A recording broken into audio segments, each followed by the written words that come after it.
All right, my friends, what is going on, everybody? And welcome back here to some more coverage for today. We got ourselves a bit of stuff to talk about as the Storm Prediction Center has threw out a slight risk here for today. We got some live cameras for you all.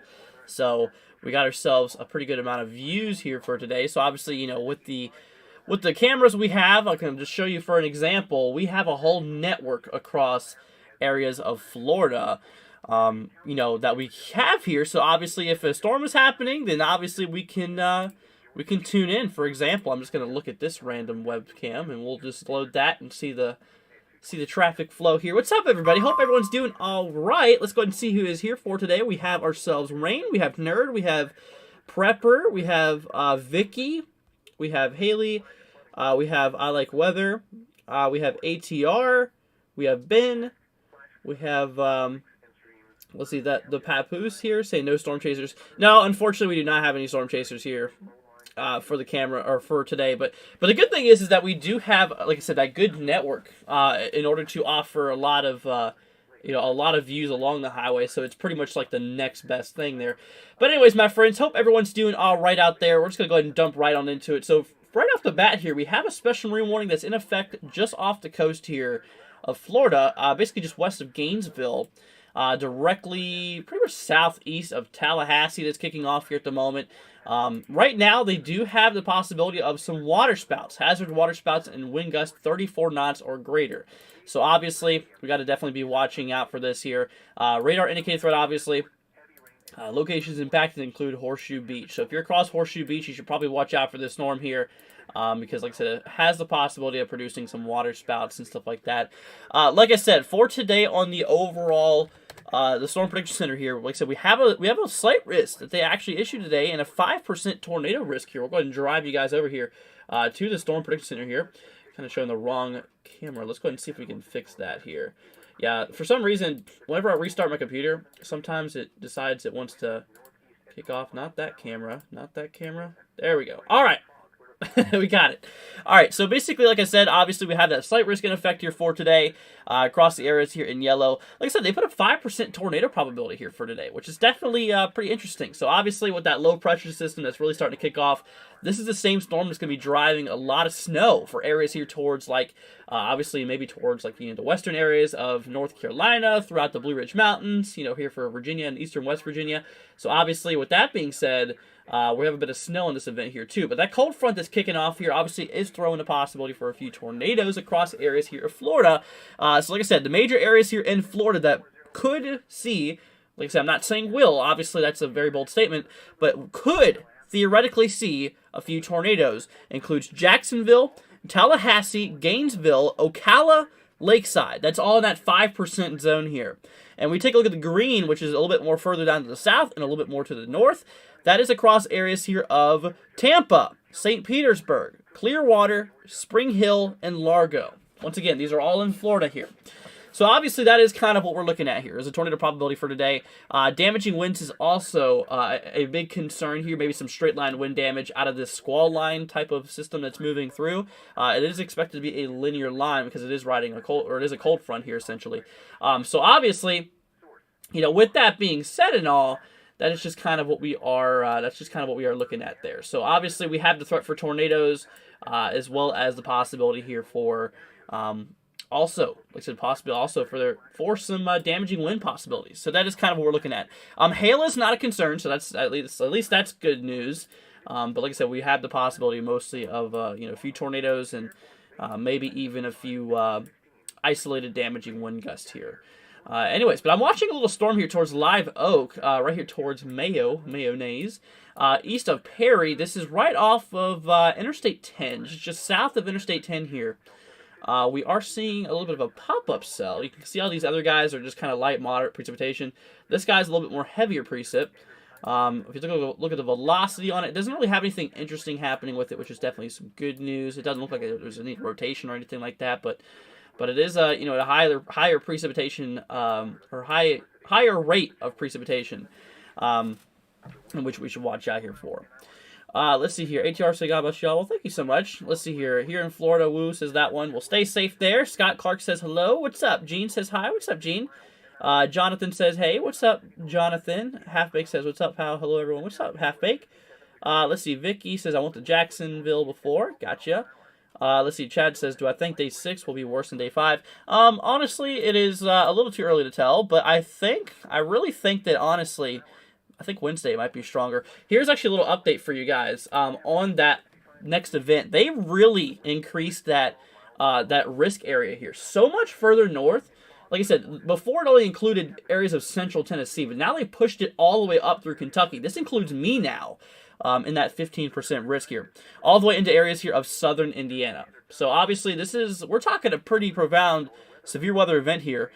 Here for Wednesday, we have that threat across, a lot further west. They actually moved that a lot further west for areas of like Dallas area, Memphis, Tennessee, Fort Worth, Arlington, Plano. So northeastern Texas, southeastern Oklahoma, throughout Arkansas, western Tennessee, western Mississippi, and northern portions of Louisiana.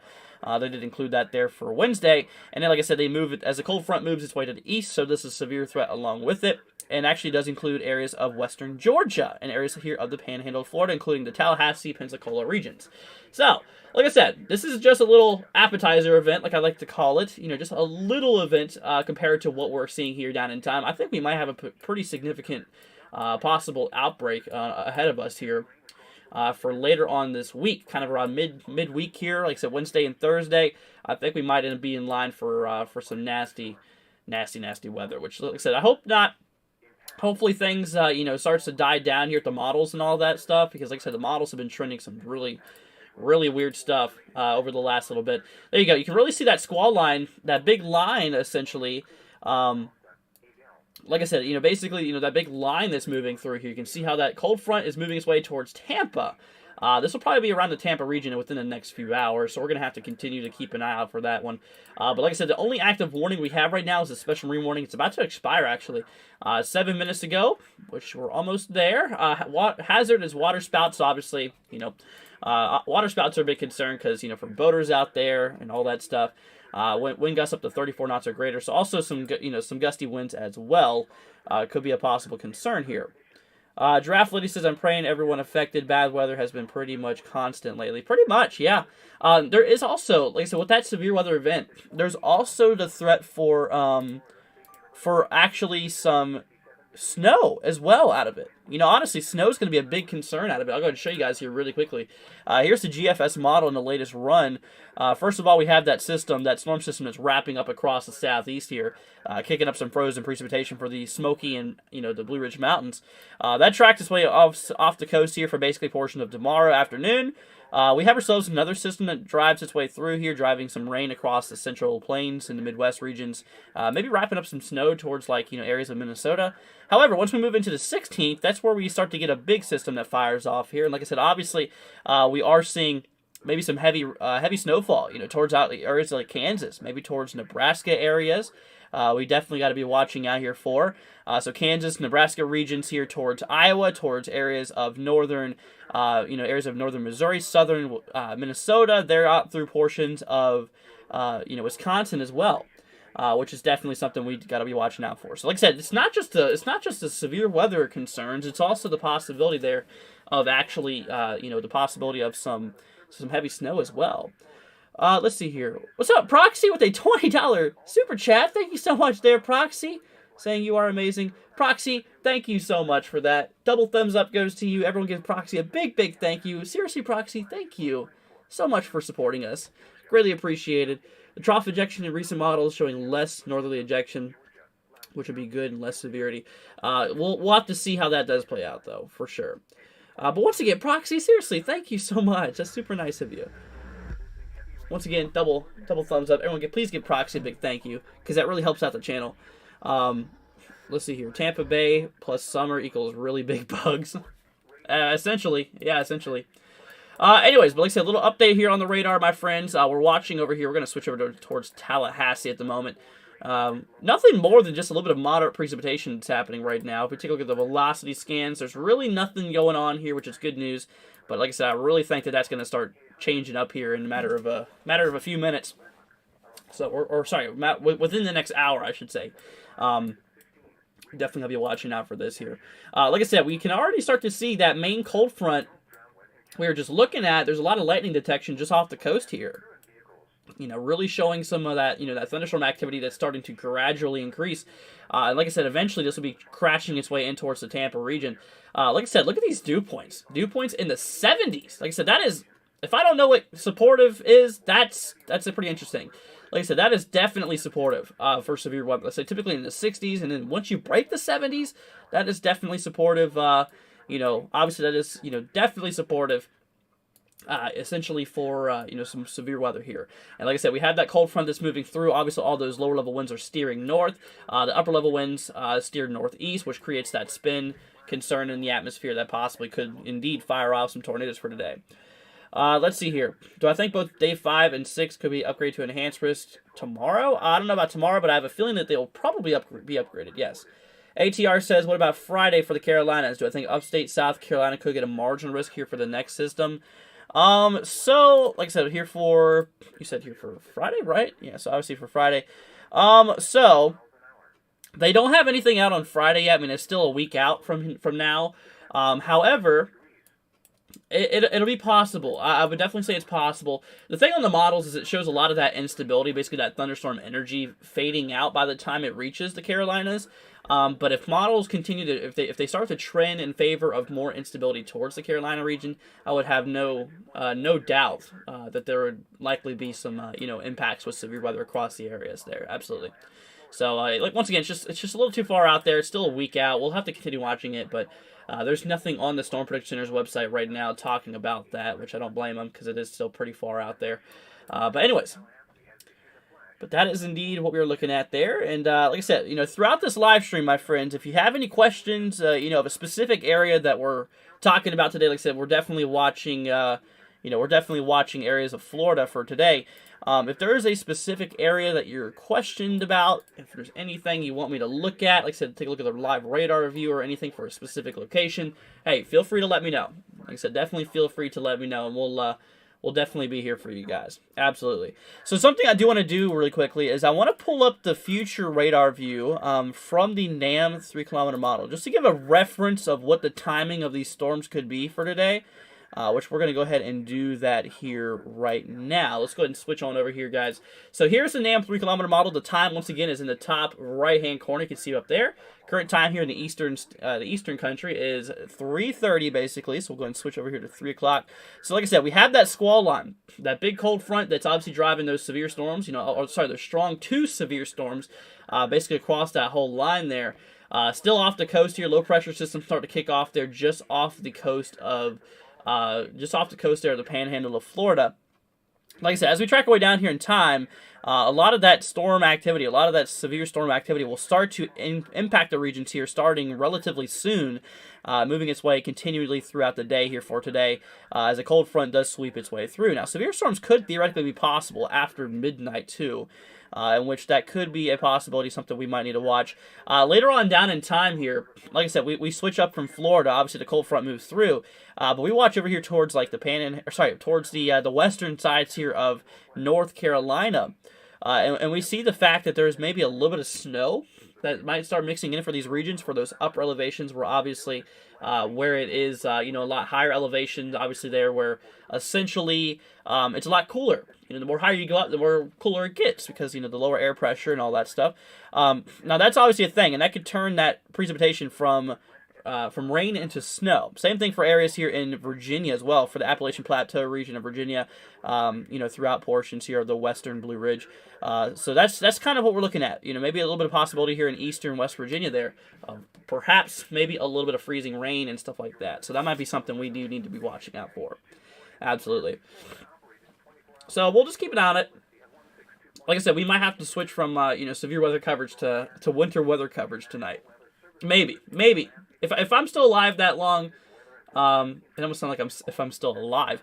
If I'm still live that long, not alive. Well, I hope I'm alive that long. But if I'm still alive that long, then I will.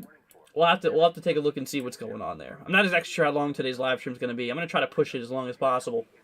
Like I said, it's a slight risk today. It's not it's not the end of the world. Really, not the end of the world. Like I said, it's a slight risk. There's a possibility for a few tornadoes today. Possibility for some damaging wind gusts. Yes, that's the reason we are live. But once again, it's not like a significant outbreak or anything like that. Like I said, it's nothing that you guys should be fearing in any way. Like I said, it's just something we need to monitor. It's something we need to look out for. Like I said, across mostly Florida today. And like I said, we have a lot of live cameras for you guys. So that's definitely good news. That is definitely some good news here. Is the fact that we do have ourselves some cameras. And actually, in order to show you guys kind of the conditions we're talking about here. Nerd says, I don't know if you still look up zip codes, but if you can, look up 32628. Just want to know if I can sleep well tonight. Sure, I can do that for you. So 32628. It's the cross portions of. Okay, this is in Florida. So you're right here towards Cross City. Is that correct? I think that's right towards your location. So tonight, obviously, yeah, by tonight, the storms are going to be pushed by your region. The storms should be out of your region, I'd say probably before midnight. Probably around 10 to 12. So, yeah, you're fine. Your main concern of thunderstorms here is actually over the next few hours. So it'll be mostly a daytime event for you. So you'll be all right. Yeah, you can definitely sleep well tonight. Double Pump says Tampa. Yeah, Tampa's going to be getting affected here soon and probably within the next few hours. You see that cold front already starting to make its way here towards Tampa. So we should definitely keep an eye out for that. Absolutely. Caden says hi. What's up, Caden? Saying currently playing Minecraft. All right, that sounds like fun. But like I said, that's kind of what we're talking about here. Pat says my sister's in Tampa. Yeah, Pat. Honestly, like I said, we're watching this cold front make its way towards Tampa. Like I said, it'll be probably 1 to 2 hours or so. The models here kind of show it breaking up by the time it gets there, which I don't know how accurate that'll be. I don't think so. The HRRR model supports that line keeping intact for the most part. Here's the HRRR here. Shows that line keeping intact there towards Tampa. Although this model shows it late, kind of around 8 o'clock or so, which, like I said, literally the storms are just probably 50 miles off the coast of Tampa right now. But yeah, eventually, it looks like, yeah, Tampa will definitely be getting affected by this here at some point here. Yeah, the NAM 3-kilometer model does show this kind of around 8 as well. I think a lot of this event's going to be starting more towards like that, the far eastern panhandle, where the state of Florida, the peninsula turns into a panhandle. That's kind of right where the severe storms are probably going to start first. And like I said, right now, currently in real time, we did anyways have a special weather statement, a special marine warning that was in effect there off the coast towards like Cedar Key region for Horseshoe Beach. But luckily, that's been able to expire here, which is some good news. Like I said, the latest radar of things, it honestly looks pretty good. Honestly, we're not seeing any errors or rotation as of now, but like I said, that could obviously change here. We don't want to have that. But like I said, things are... tornadoes will be possible, today throughout areas of Florida, which we'll definitely keep an eye out here for. Anyways, but that's that. Let's see here. Hey there from Eustis, Florida. What's up? Hope you're doing good. Vicky wants me to take a look at a zip code. Okay, we'll pull it up for you. 65431. 431. This is 65431. Yeah, for some reason it's not pulling that up for me. Let's see if I can. Yeah, that's not a zip code. For some reason it's not pulling that up. Let's see here. But like I said, that's kind of what we're looking at here. Let's see. Giraffe said I would like to make a donation. I'm totally old school. Is there any mailing address, PO box, or anything? No, we do not have that. Like I said, we obviously just have our super chat thing set up through YouTube. But I appreciate it though. Like I said, you don't have to worry about that. But like I said, it's greatly appreciated. Anyways, but like I said, that main line here is indeed firing off here. I'll tell you what, we're going to switch to satellite views a little bit closer. You can see that big blob on the right-hand screen there?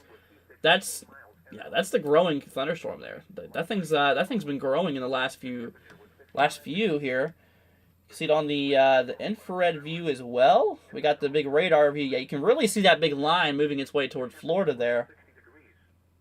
And of course, we have the main satellite, the live view, like actual imagery at the very top here, which is definitely interesting.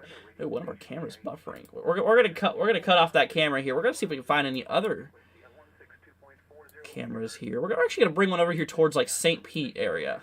We're gonna try that. Let's see. There's a camera right over here towards I-275 northbound at 54th Avenue North. Holy cow. Dude, that... I don't know if y'all see that. The top right camera, that thing's like shaking. That was shaking a bit. I'm sure there's... I wonder if there's any wind gusts. Like, is there any crazy winds going over here? Yeah, I mean, up at 24 gusts. I mean, 0 gusts there? I don't believe that. I find that interesting here. Look, 20-mile-an-hour winds with 0-mile-an-hour wind gusts. It's a little suspicious here. Let's see, towards Clearwater, 24-mile-an-hour wind gusts. See, that's more reasonable. Showing 17-mile-an-hour sustained, and or average, I should say, and 24-mile-an-hour wind gusts, essentially. Let's see here. Vicky says, my zip code was close to that one, but we are going to visit a family member in Allendale County, South Carolina. So could you check that? Hold on. First of all, my camera got kicked off here. We're going to switch to another one. You said towards South Carolina. So I can tell you this right off the bat here. For today, there's no threat for areas in South Carolina. Like I said, right? I mean, we have a little thunderstorm risk here. You can see that area in the light green. Yeah, it's a possibility for a few thunderstorms overall, but like I said, obviously, we have that. We have a possibility for a few thunderstorms, but overall, that's just really not much. Let's see here. All Alone Prepper says, P.S. send us snow in Knoxville, Tennessee. I wish I could have some snow too. That would be pretty nice. Yeah, it's been a very interesting season. Very, very below average from what it seems. Interesting.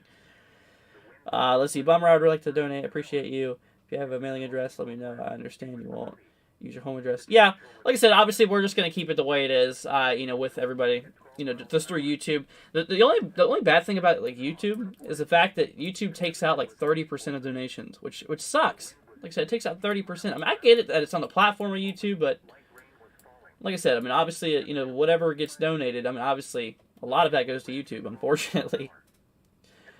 Anyways, but that is, like I said, that is kind of what we are looking at here. Once again, we have a lot of thunderstorm activity really starting to kick off here. Got a lot of rain on that one. This is on Bayway Bridge. This is right here. I mean, this is literally like right on the coast here. This is far west areas of the Tampa Bay. Like I said, right here, you can see on the top right, there's Tampa Bay right there. Like, this is like literally near a coastal camera we have, which is definitely definitely interesting here. But we're gonna turn back on that camera. We're gonna knock off this one here. Yeah, hopefully that weather radar would pop up here soon.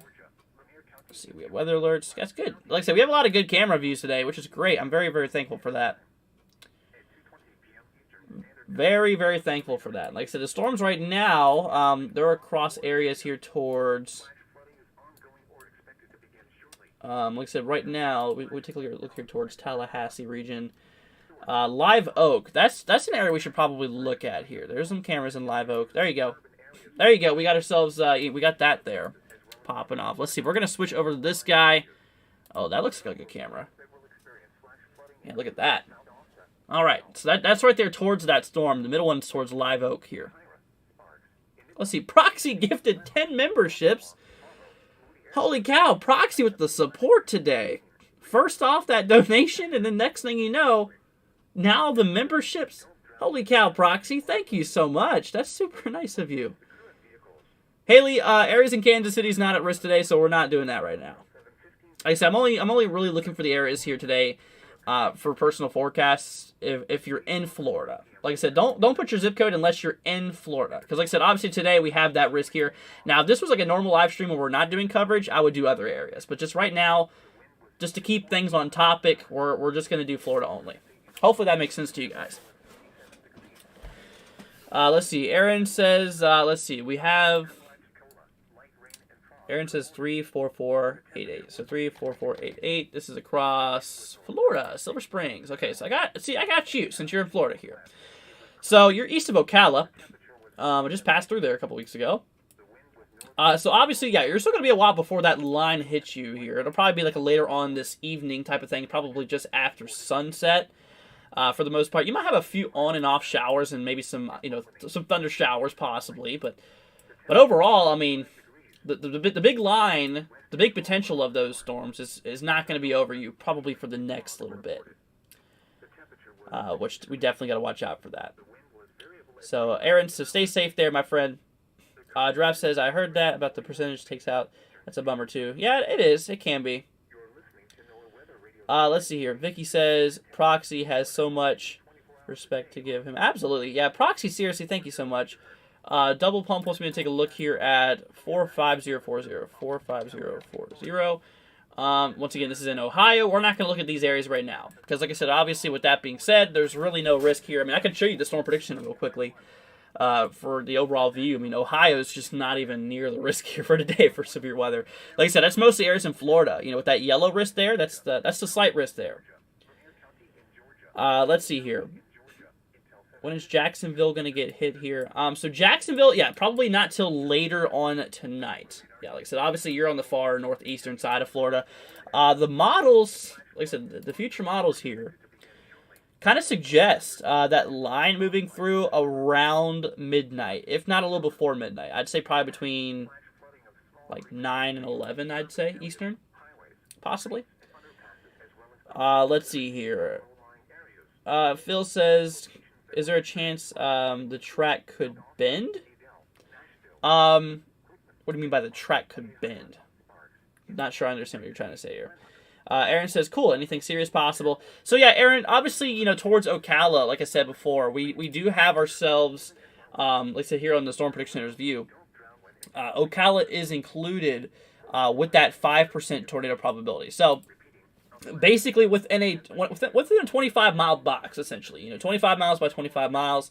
Aaron, like I said, if you're right there, if you're in the middle of that 25-mile box, essentially, there's a 5% chance a tornado could drop in there, and that's not even a for sure thing if it would even hit you. So that's that. But overall, there is a small tornado risk here. Yes, something you should probably keep an eye out here for. What kind of, let's see here, what kind of wind gusts is Lake County / Orange going to get? So kind of here towards Orlando, I guess. So obviously towards that area, like I said, obviously, the wind gusts and stuff like that are probably going to be pretty strong. I mean, there's a possibility here, like I said, the Storm Prediction Center review, we'll go ahead and bring on back to that really quickly. We'll take a look at that right now. So Orlando is included with that 2% tornado risk here, first of all, but with that damaging wind probability, there's a 5% chance within 25 miles of you, that we could be seeing maybe some damaging wind gusts up to 60 miles per hour. It's possible. It's a possibility. We might be able to see, maybe a few damaging wind gusts, but other than that, I mean, it's a small tornado threat. Once again, it's not really a big deal, essentially.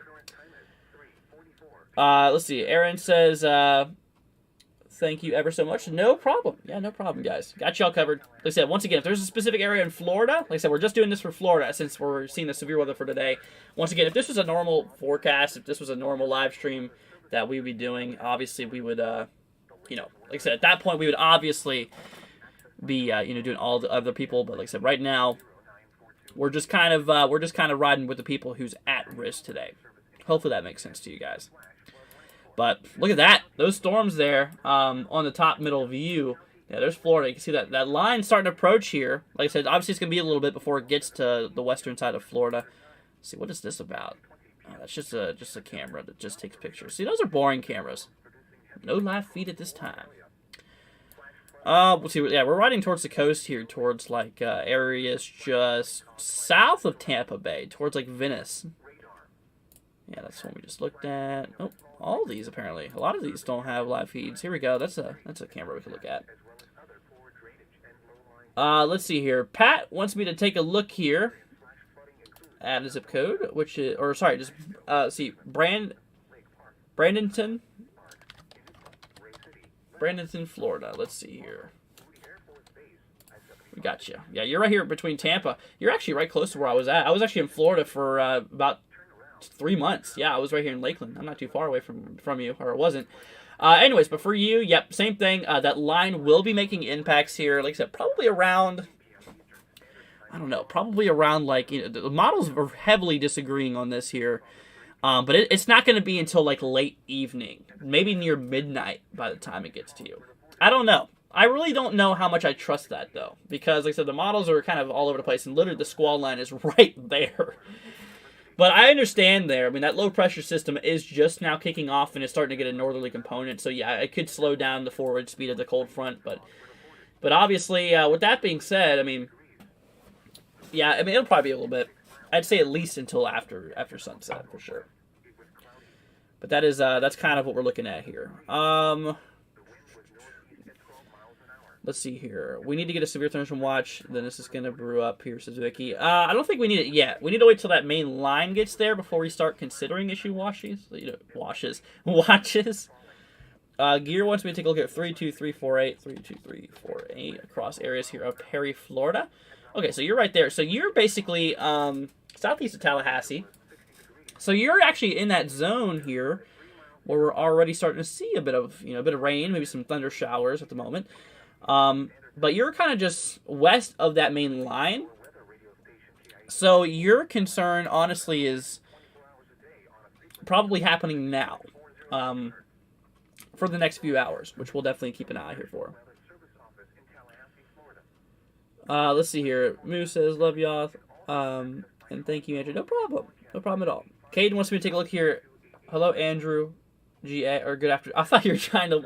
I thought you were wanting me to look at Georgia. An area called Andrew, Georgia, until I seen you said, hello, Andrew. Good afternoon. Sorry, Caden. What's up, Caden? Hope you're doing good. Because, GA, good afternoon, is the same abbreviation for Georgia. That's pretty funny. Pat says, Andrew, that's where my sister is. Thank you. No problem. Yeah, no problem. Aaron says, any hail threat? No, there's no hail threat for today. I can actually show you here. Storm Prediction Center. Like I said, today's main concern is just a few tornadoes, followed by some damaging wind possibilities. But the hail threat, yeah, there's no concern for hail, which is good. Let's see here. Just FYI fun, they're doing snow chasing tonight in the United Kingdom for a wall of snow. Wow, didn't hear about that. As Rocco says, is Port Orange, Florida okay? So we'll switch on back here to areas here. He said Port Orange, Florida. You're okay, you're just south of Daytona. You're actually right next to Daytona. So yeah, it's gonna be past midnight by the time that line gets to you. In which, yeah, watch out. I mean, you're probably gonna be in bed though by the time that this line gets here, unless you stay up, which I mean, it is a weekend. which is good. So, I mean, it allows you to stay up if you really wanted to, but I think you'll be all right. Let's see. Hello from Tampa, says Eric. How much time do I have? I need to go change a tire, which is about 2 hours. Just wondering if I'm going to get poured on or not. So, Eric, like I said, so first of all, you said here towards Tampa. So, the models, like I said, the forecast models, we can see right there. Here's Tampa. This is where you're at. And there's that line, probably 50 or so miles off to your west. Now, the low-pressure system's tracking up north, and obviously it's kind of bleeding out that forward speed here for the most part. So it's really, this cold front's not really moving that fast. So it's probably going to be a few hours. I'd say probably until, I think you have at least until sunset before you get that main line. Now, however, could there be a few showers ahead of time? Yes, absolutely. I'd say that that's definitely possible. A few thunder showers could be possible before that main line gets there. But the main event here, like I said, obviously is probably not going to be here till after, probably till after sunset, essentially. But that's that. There's a city in Jackson County, Iowa, called Andrew, says Vicky. Interesting. Interesting. Aaron says, I'm going to watch the storm. Ain't seen a storm in a while, so I'm going to enjoy them. Yeah, go ahead. Yeah, I know it's been dry in Florida. I was there, literally, from, like I said, I just came back here, 2 weeks ago today, actually. Yep, 2 weeks ago today I came back from Florida. And I was down there for 3 months, and it was pretty dry. It was pretty dry there for a while. Is West still going to get hit hard? Like, will we get any tornadoes? West Florida, says Nerd. So, yeah, there is a possibility here. Like I said, back to the Storm Prediction Center here. I can actually bleed that up here on my main screen here. Let's go ahead and pull up the, let's see here. Where is it at? Oh, it's up here. Okay, severe weather lookout. So, like I said, here's the slight risk we have today. So, that's the main risk here. So, obviously, yeah, Western Florida, including Tallahassee, Apalachicola. We got Cedar Key, Spring Hill, Tampa. Tampa's just south of that slight risk there. But Daytona's included, Palm Coast, Gainesville, Jacksonville, Live Oak, Fruit Cove. Never heard of that place. The Villages, Ocala, Spring Hill, those regions there. Yep. And then obviously with that marginal risk here, we have areas like Deltona, Titusville, Orlando, Kissimmee. We have Punta Cana, Lakeland, where I was at, Tampa, St. Pete, and Sarasota. That's kind of what we got going on there. But yeah, there is a tornado probability there as well, so we need to watch out for it. Yeah, anywhere you have that dark green or that yellow, there's a tornado probability. Like I said, between that marginal risk here and that slight risk, yeah, something we got to watch out for. Eric says, okay, cool, don't mind a few sprinkles. Thank you, Andrew. No problem. Yeah, no problem at all. Wish our rainy season would come early. LOL. I have my windows open to watch them. Yeah, I just remember it being very, very dry there. Let's see. Carrie says, I'm very nervous. My plane takes off at Detroit Metro, landing in Florida at 7. Hope it's not a bad flight, says Carrie. Well, obviously, safe flight goes to you. So you said it takes off from Detroit, so Detroit, Michigan. So I know it takes, okay, so I'm in Kentucky, and I know a typical airliner from, like, Louisville to Orlando takes about 1 hour and 30 minutes. So I'm sure it's probably just another 45 minutes or so. So I'm sure it's like a 2 hour, roughly estimating about a 2 hour 15-minute flight. I'd say estimating compared to what I know between Louisville and Orlando. So depending on where you're landing, say if you're landing in Orlando, I think you're going to be good. I think you'll be all right. You said it leaves at 4:30, so yeah, probably at 6 o'clock or so. If you're landing in Orlando, I think you're fine. If you're landing in Tampa, you might run into a little bit of showers. Essentially. Yeah, essentially. Vicky says, I wish I lived in Florida. Yeah, Florida is beautiful. I have a lot of friends and family that live in Florida. Yeah, I was down there with them for 3 months. If you're landing in Tampa, it might be raining. Wish you well on your flight, though. Yeah, absolutely. Yeah, that's pretty much what I was thinking here is that, you know, if you land, like I said, since it takes off at 4:30, it says landing in Florida at 7. I didn't even see that part. So, yeah, about 2.5 hour flight? Yeah, dang, that was pretty close. I was actually just estimating about 2 hours and 15 minutes. Hey, 15 minutes off there. So at 7, yeah, you might be running into some rainfall there in Tampa by then. Let's see here. At least you can work in somewhat warm temperatures.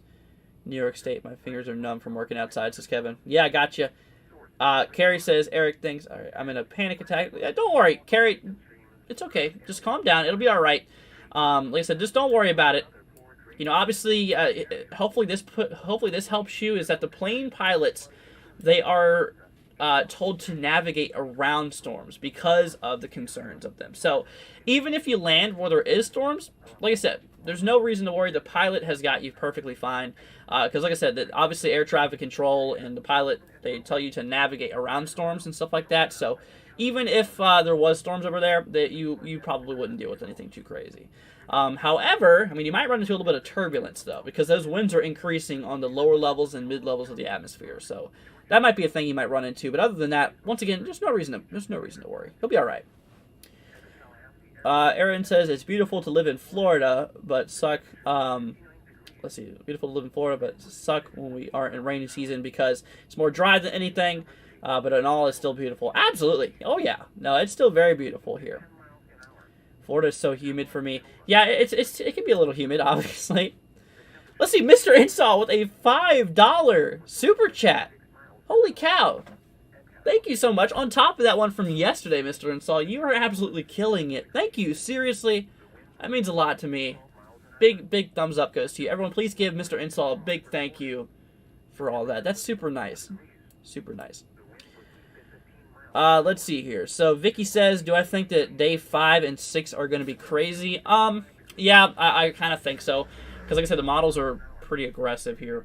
Once again, Mr. Install, that's super nice of you. Big thumbs up goes to you. Thank you so much for that. Let's switch over here towards, okay, we're going to look at the velocity scan here. We're just going to do a little radar update here for y'all. We're going to check and look and see if there's any areas of rotation. I think we're good, though. For now, I think we're fine. Yeah, not really seeing anything too crazy kicking up here across the way, which is definitely good for now. Like I said, we are starting to see some of those storms that move towards, like, you know, the Cedar Key region. I just wish we had like a radar, like close to this point. You know, kind of between like St. Augustine and Apalachicola. I wish we had a radar over there because that would be really useful. But you know, there's some little areas here on the western on that line. Yeah, there's some little areas that's catching my interest here on that main line. That's probably producing some water spouts, probably way out to sea over there. You know, I'm sure there's a lot of probably some water spouts firing off there with that line here. Because like I said, I mean, we can look at it right now. That line is just right off the coast there. Interesting. Let's see here. Aaron says, my favorite part about living in Florida is the palm trees. Oh yeah, obviously in the ocean. I moved here 8 years ago from Kentucky. Really? That's crazy. I'm in Kentucky right now. Like I said, I grew up back in '02 is when I was born. And obviously, I grew up here in Manassas. This was in Northern Virginia here. Then I moved recently, within the last year, to areas here near Louisville. Not obviously telling you exactly where, but here towards Louisville, in this vicinity here. Basically northwestern Kentucky. And then, like I said, I took 2 trips last year down to Florida, one for 2 weeks, and then I came back, and in November 6th, I left again and came back here in Florida. And I was here until, like, literally January 28th or something like that. But it's been 2 weeks to go today, whatever day that was. I came back here. But anyways, that's that. Carrie says, I just need to calm down. Like I said, Carrie, there's no reason to worry about it. You'll be okay. Like I said, there is good news to this. I mean, like I said, it's not like a big outbreak or anything like that. No. I mean, there's a small probability of some tornadoes, a small probability of some, you know, damaging winds here. But I think you're going to be all right. Like I said, I think you're going to be just fine. And once again, like I said, the pilots, I mean, they know the storms. I mean, here's the thing. The planes themselves are equipped with radar. I don't know if you guys knew that. I mean, I know some of you guys probably knew that, but yeah, the planes themselves are equipped with radar, meaning that they can see live views in the storms. You know, not have to wait a few minutes before to get any updates. Anyways, let's see here. We're gonna grab some more live cams here. First of all, we have. Yeah, that activity's starting up here. We're going to try to grab one here towards, like, the western edge here. Maybe towards... There's Crystal River. Where's Crystal River at on my screen here? It has to be around here somewhere. Anyways, let's see. We're just going to grab a camera view here. We're just going to grab a random one for that view. We have another, like I said, the good thing is we have this big old network here today. So like I said, whatever happens, we got some good coverage here, which is definitely very, very interesting here. We got some live cameras here in Orlando. Yeah, let's pull up some Orlando. We'll pull up an Orlando camera here for y'all. Oh, I just hit OK. There we go. We'll get that back up and going. Make sure I don't hit OK this time, because whenever I hit OK, it goes away. We'll go right here on the big bridge, crossing over the Tampa Bay. Old Tampa Bay. Interesting. Oh, look at that. So we got some of the ocean involved. Oh my God! Yeah, look how much that camera's shaking. Holy cow! That is crazy. Let's see here. Mr. Insel says, "How's everyone doing?" Pretty good. Saying, "I'm doing great. Officially licensed EMT." Wow, feeling very confident. That's cool. I couldn't live there again. I love the warm weather. Way too much. Spoiled with it. I moved from Princeton, Kentucky to Ocala. Gotcha. Yeah, I gotcha. Yeah, but the thing is, though, I mean, do you not miss the winters or anything, Aaron? Like I said, obviously that's what I would miss. If I lived in Florida, like I said, I would really miss the winter months. You know, obviously dealing with some winter weather and all that stuff. I'd really miss that, but like I said, it is pretty nice though. But another thing that you got to be worrying about is the tropical season. You know, even though you're in Ocala, I mean, you can still have definite effects from that. Yeah, you can still definitely have big effects on that. Anyways, but like I said, over here towards Tallahassee, like I said, a lot of the activity is kind of just east of there. Like I said, areas here towards like Horseshoe Beach, towards like Cross City areas, maybe towards Gainesville. Yeah, that's where we're starting to see an increase in. Like I said, that's where we're starting to see an increase in thunderstorm activity here. Let's see, velocity here showing. Yeah, that's good news though. The velocity is really not showing anything rotating as of now, which is great news. Like I said, obviously we're just going to have to be on standby looking at this though, because like I said, at any moment things can pop off pretty nasty. Let's see here. What's the deal for next week in Central Texas? Got a system here towards Austin. Yeah, big potential. I'm going to say potential outbreak because I mean the conditions over the last several days have been looking favorable for a potential outbreak. Definitely looks possible. So that's what we're gonna watch out for. Brady says, "Will Central Texas get impacted?" Yes. Yeah, Central Texas will get impacted by severe storms. Vicky says, "Yeah, super congrats, Proxy, Mr. Install." Yeah, super nice of you guys. Thank you all so much. Big shout out goes to Mr. Install as well as Proxy, obviously for the donations. You guys rock. You guys absolutely rock.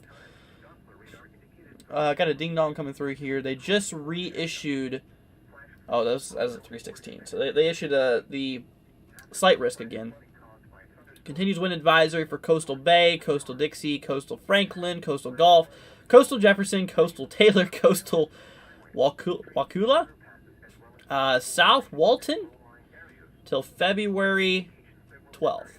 Obvious. Oh wow, till February 12th at 6 p.m. Eastern. That's tomorrow. That's a long wind advisory for those areas. I mean, I can see why, though. This low-pressure system's starting to kick off here. I tell you what, we're going to look at the national view here for a second. I want to see the big picture here. Which, yeah, we have this. So basically what's happening here, guys, is we have... Let's go ahead. We're going to bring our fancy little pin over here. So, I probably need to make that pin a little more noticeable. So we have the low-pressure system that's starting to kick up here. A lot of warm air is being drawn up into the storm here, and the cooler air from the continental U.S. is starting to drive its way across the backside. And obviously that's the interaction point between the warm and cold air is where your cold front's out, right? So the cold air is overtaking the warm air. And like I said, that's just wrapping up now. I mean, this low pressure system is just now really starting to form here. And like I said, this thing's moving its way up here to the northeast. Pretty much actually northeast, essentially. Kind of more like, a little more like that, essentially. But anyways, that's what, like I said, this thing's mostly moving north for the most part. Which I'm going to play that radar view. You can start to see, yeah, there you go. You can really start to see that rotation right here towards, like, you know, Mississippi region, towards, like, Louisiana. Look at that. Yeah, this thing's starting to rotate. Vicky says, I just saw the gaming channel. I do. I made a live stream the other day on Microsoft Flight Simulator, flying into a storm. So if you want to take a look at my gaming channel, feel free to. I know a lot of people aren't into all that, but it is what it is. It is what it is here.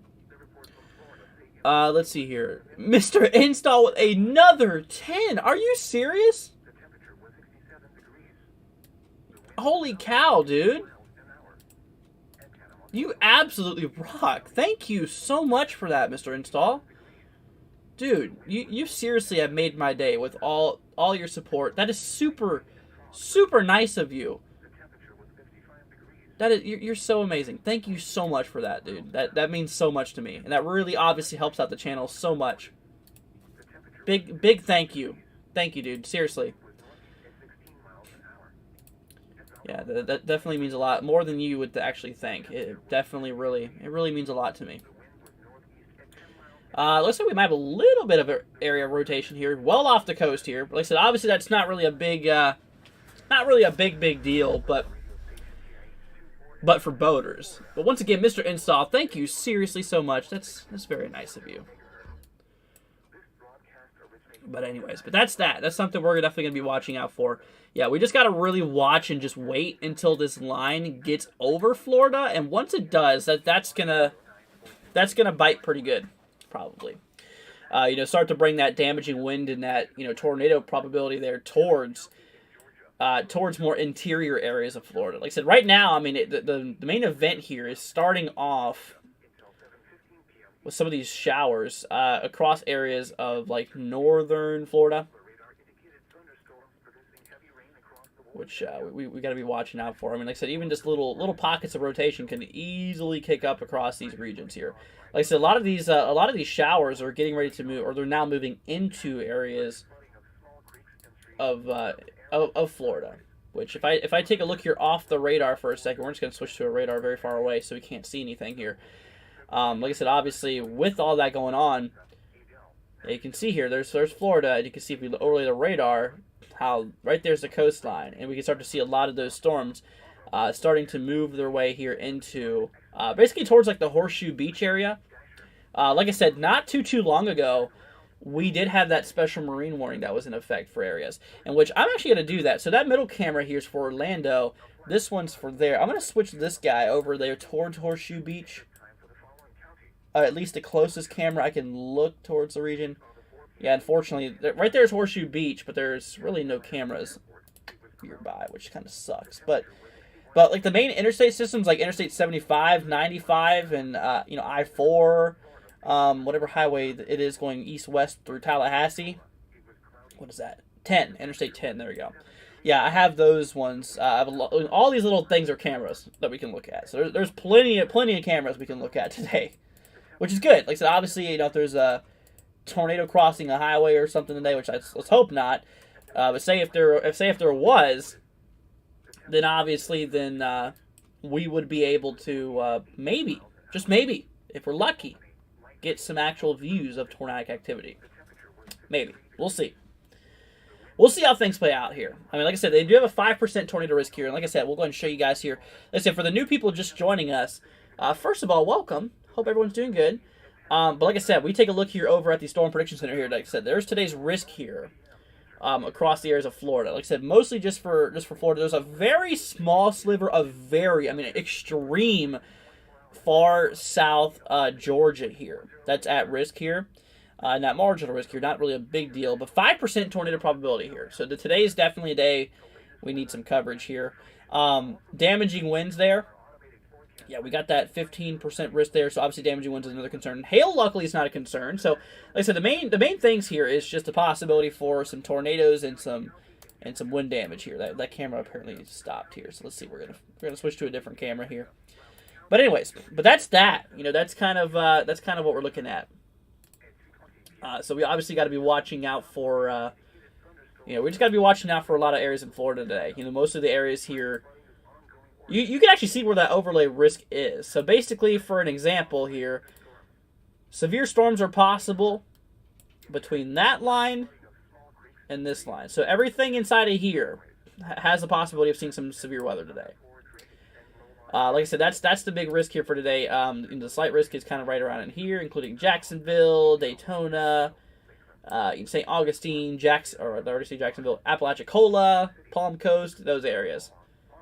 Yeah, that's kind of where that risk is today. But anyways, but like I said, obviously, at the moment, got a lot of thunder showers. Let's see here.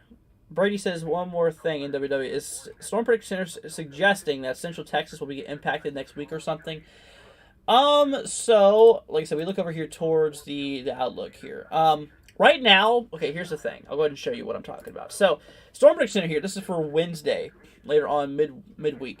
Obviously, we have northeastern Texas well into that risk there for severe weather. But like I said, that's equivalent to a slight risk, and there's another severe weather risk under a slight risk. So that obviously pushes out that severe weather threat a little bit more, categorical-wise. But like I said, the instability values and stuff like that will possibly make it to areas of like east central Texas. So really just depends on exactly where you're at, then obviously that. But I definitely think so. I think that central Texas could be impacted by this. But once again, like I said, that's for later on this week. Like I said, hey, it's gonna be a very active week for a lot of people. You know, like I said, there's a lot of snow expected for like the central and north, and then there's a lot of severe weather for a lot of the south. I mean, like I said, I'll go ahead and drive you guys back here to Storm Prediction really quickly. I know we keep on hopping back. I just find it really crazy. Look at this. For this Thursday, the Storm Prediction Center has put a 15% risk here all the way up north, well into the Ohio Valley, past Kentucky where I'm even at, which is crazy, which is really, really crazy. And like I said, obviously drives its way through there, all the way to southern Indiana. Can you believe that? Southern Indiana. That is just completely nuts. Completely nuts here. Okay, thanks, no problem. Let's see, Ben Taylor with a $2 super chat. Thank you so much. Saying, thank you for all you do. Been here since 1K. Oh, well, thank you so much there, Ben. Greatly appreciate it. That's super, super generous and very, very nice of you. Thank you so much. We got some reports coming through here from a 911 call center. 3 miles west of Allenville in Barron County, Georgia. 911 call center reports flash flooding at 4:09 p.m. Eastern Time. So that's literally just, 3 minutes ago? 911 dispatch reports flooding at the intersection of Old Valdosta Road and Wesley Allen Road. Once again, in Barron County, Georgia, 3 miles west of Allenville. That's where that's at. I don't know if anyone is in the live stream who's actually being impacted by that. I mean, who knows? You never know. There's people all over the place in the live stream right now. But just want to mention that, just want to mention it in case somebody is, definitely in that impacted area, But anyways, that's that. Let's see here. All on Prepper says back, walked into a car accident just down the street. Fender bender, but everyone's okay. Oh, that's not good. Well, obviously, glad to see everyone's okay. Absolutely. Yeah, that's not good. It's a good way to have your day go. Anyways, but like I said, back here towards like Cross City region. Like I said, right now at the moment, once again, Cross City region here towards Horseshoe Beach. We're starting to see a lot of thunder showers moving its way into the region here. Like I said, right now, velocity scan as a quick little look. Okay, not really seeing anything too crazy here. Interesting. Very, very interesting here. But we're going to need to watch it very closely. Emily says, hello, Andrew. What's up? Hope you're doing good, Emily. Nina says, I guess I'll be picking up dinner early tonight. I don't want to be caught in the mess. Hey, I don't blame you. Let's see here. But that is kind of what we're seeing here. Haley says, Kansas City Chiefs will win the Super Bowl Sunday. Let's see here. Fall Guys was saying who will win the Super Bowl on Sunday. Let's see here. Oh, another report. This is here in Barron County, 2 miles southwest of. I'm gonna show you guys this. I don't know how you pronounce that. What is that? Cottle? Oh yeah, no, that's just Cottle. I thought it said something different. Yeah, 2 miles southwest of Cottle. Look at this. 911 dispatch reports flooding at the intersection of Highway 76 and Cornwallis Road. So there you go. Yeah, new reports. Oh, shoot. Yeah, new reports coming in through. So apparently there's a lot of flooding here. Interesting. I know. Okay, that's actually I kind of knew that. Now, let me go ahead and switch over here to the warnings real quickly, or the watches and advisories and stuff. I really want to show you guys this here. Because if I switch over to that right now, so here's the active warnings and watches. Those greens are flood watches in effect here. So obviously a lot of rain is expected. When it comes to the forecast, though, like the official National Weather Service forecast, look at this. We're expecting a boatload of rain across the southeast here. Some areas here maybe up to, well, they actually significantly brought those. Actually, no, well, sorry, that's already what's already fallen here. But some areas could see an additional amount of up to 2 inches of rainfall. You know, towards like Georgia, South Carolina border there. Interesting. Snowfall, on the other hand, like I said, there's a bit of snow being possible there. Look at that. That's the official snowfall totals out of the storm system. Like I said, out of the official snowfall totals, there's a few pockets there that might see above 8 inches of snowfall, which is interesting. Which is definitely interesting there. We have that in kind of 3 to 5 throughout a lot of areas, kind of scattered out throughout the Blue Ridge Mountain region. Yeah, some ice accumulation also being possible. So yeah, we just got to be watching. We just got to be watching out for that, though. Like I said, there's another side to this storm system that we haven't seen yet, and that's the winter side. You know, possibly for the Smoky Mountain region, towards the Blue Ridge and Smoky Mountain region. That is where we have possibility. What's going on with that camera? The top right. What's it doing? The camera's got a mind of its own. What the heck is this camera doing? Excuse me. What? Now it's looking directly up at its, like, cap. Let's see, another ding-dong coming through here. Let's see what this is all about. More reports of flash flooding here. It's in Lowndes County. Dispatch reports flooding near Vadell Road and Bishop Lane. Once again, this is in Georgia. Let's see. Lowndes County. 3 miles east-southeast of Heria. However you pronounce that region. Anyways. This also says, hey, my friends, I'll be back. All right, sounds good. Sounds good. I don't know what the heck that camera is doing. It's just standing there. Someone says it's being blown around. No, I don't think it's being blown around. It was kind of like, I mean, it might be. I don't know. It seemed like it was going back a little bit too, wasn't it? Yeah, we might need to switch here to a different camera along the bridge here. No live feed for that one. Let's try this guy. Unless that's the same one. No, that's just a different one. Okay, so we're just moving down the highway system a little bit. Just a little bit. TRG says, hello, what's up? Hope you're doing good. Glad to have you here. Let's see, we're going to switch over to velocity for a minute. We're going to see what's going on over here. So on velocity scan, like I said, this is what we use to detect rotation. Obviously, which would lead to maybe a tornado.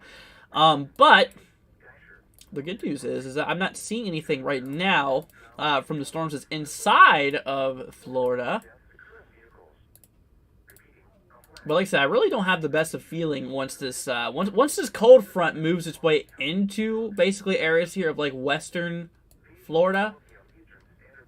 Yeah, that's kind of what I'm a little concerned about. Is once that line gets there. Like I said, depending on which model you look at here. Like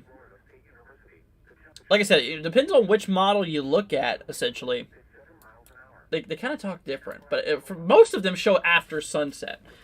But I feel like, I'm going to bring this radar frame about 50 frames back here. What the heck? Now this express lane's entrance tolls enforced 1/2 mile on the Sun Pass. Why did they zoom into that sign? That's what I want to know. Maybe they're making sure that sign's still working or something? I don't know. Your guess is as good as mine. I don't know. Let's see. This is 12 o'clock. 1, 2, 3, 4, So 5. Yeah, no, it'll probably be around 8 o'clock or so by the time it hits there. I mean, if you look at it, if we plot this, once again, you can. Oh, you really can't see the time here. But that right there, I'm going to do a little bit of a fancy way of science with you guys. So that's at 3. Oh, hold on a second. Okay, so there we go. Okay, so we're going to wait for this to move through. Here we go. 1 o'clock, 2 o'clock, 3 o'clock. So, yeah, I mean, obviously it's probably going to be probably roughly around 8 o'clock or so. That's kind of what the models were showing, too. Like I said, that's roughly where that's showing, too. Area forecast discussion. Nothing interesting, essentially. Let's see here. Notice some camera move on their own to show other areas around them. I think that one was a glitch. Yeah, I think so, too. I mean, it was like looking up. It just like directly looked up, which, I mean, didn't really give us a good view. Where did I get rad come from? It's some of the programs that I use here. Like I said, they're unfortunately not free. Let's see, over/under 20 to warn storm today. Hoping for the over, says Prepper. Well, stay safe out there. Vicky says, are the storms brewing up yet? It's nighttime storms. Mostly, yeah, it'll mostly be nighttime. Let's see. TRG says, think we can see a tornado watch. I'm gonna say that the probabilities are not off the table. I'd say it's a possibility, but right now, I mean, like usually what they do before they issue a watch is they put out something called a mesoscale discussion, which they did. Wow, holy cow! I did not even see this. They did put out a mesoscale discussion here. If I switch over here to the Storm Prediction Center real quickly, this was 31 minutes ago concerning a watch. Watch possible. They only put a 40% chance probability there, though. Threat for damaging winds and a couple of tornadoes may gradually increase this afternoon, while not immediately likely. Eventually, watch issuance is possible. So, like I said, not immediately likely because, like I said, the storms are still off the coast a bit. I mean, it's still going to take a few hours before they, before they get there, essentially. But they're considering it. They are considering it. Pat says loose bearings. I don't know. I don't know what's going on with that camera. It's a little weird. A little bit odd, huh? But anyways, but yeah, they are considering it here. They are definitely considering it. So I'll have to keep you informed of that. If a watch gets issued or something like that, I tell you what, we're gonna try to switch our weather radio here. I have a whole network of these weather radios. We have one in Tampa Bay, which I think that they included. They did. Areas just, well, mostly towards Tampa Bay, like the far south. We're going to switch over here. We're going to select Tampa Bay. Let's see here. Tampa Bay, Florida. Let's see. We're going to go ahead and highlight that. Okay, so if we get a watch coming through here, we'll be able to hear it. We're still receiving alerts, though, from Tallahassee. I'll keep the alerts from Tallahassee, or the ding-dongs, I call them. From Tallahassee, but we'll have the weather radio there from Tampa Bay area. That's where that's coming from. But anyways, yeah, you can start to see. I mean, some of those rounds is starting to move its way into like the the west central areas of Florida, I guess, or the west central northern portion, more like the northwestern areas. Just kind of towards like Cedar Key, Gainesville area, Ocala, which is what we're watching here. Aaron says, I see Ocala in that. Yeah, there's Ocala right here. We're starting to see a bit of, you're dealing with a little bit of rain showers right now, I'm sure. But wait till that there gets over you. That'll probably be, once again, another few hours. Let's see here. What kind of watches are they going to issue in Florida? It's unknown. Probably a tornado watch, though. TRG says it would be a tornado watch if they issue one. Yeah, probably. I've seen them issue tornado watches for 5% risk. They do it more than you think, actually. So possibly. Yeah, it'll possibly be a tornado watch here. Like I said, they are considering it. I don't think they're going to do it anytime soon. I think they might do it a few hours from now. But at the moment, I just think it's too soon. I don't think they need to issue right now because, let's see here. Aaron says, no, I meant in the possible watch area. Oh, yeah. Yeah, they did include Ocala with that region. I mean, like I said, because Ocala's in that slight risk area. What is RADCOM? Basically just a radar.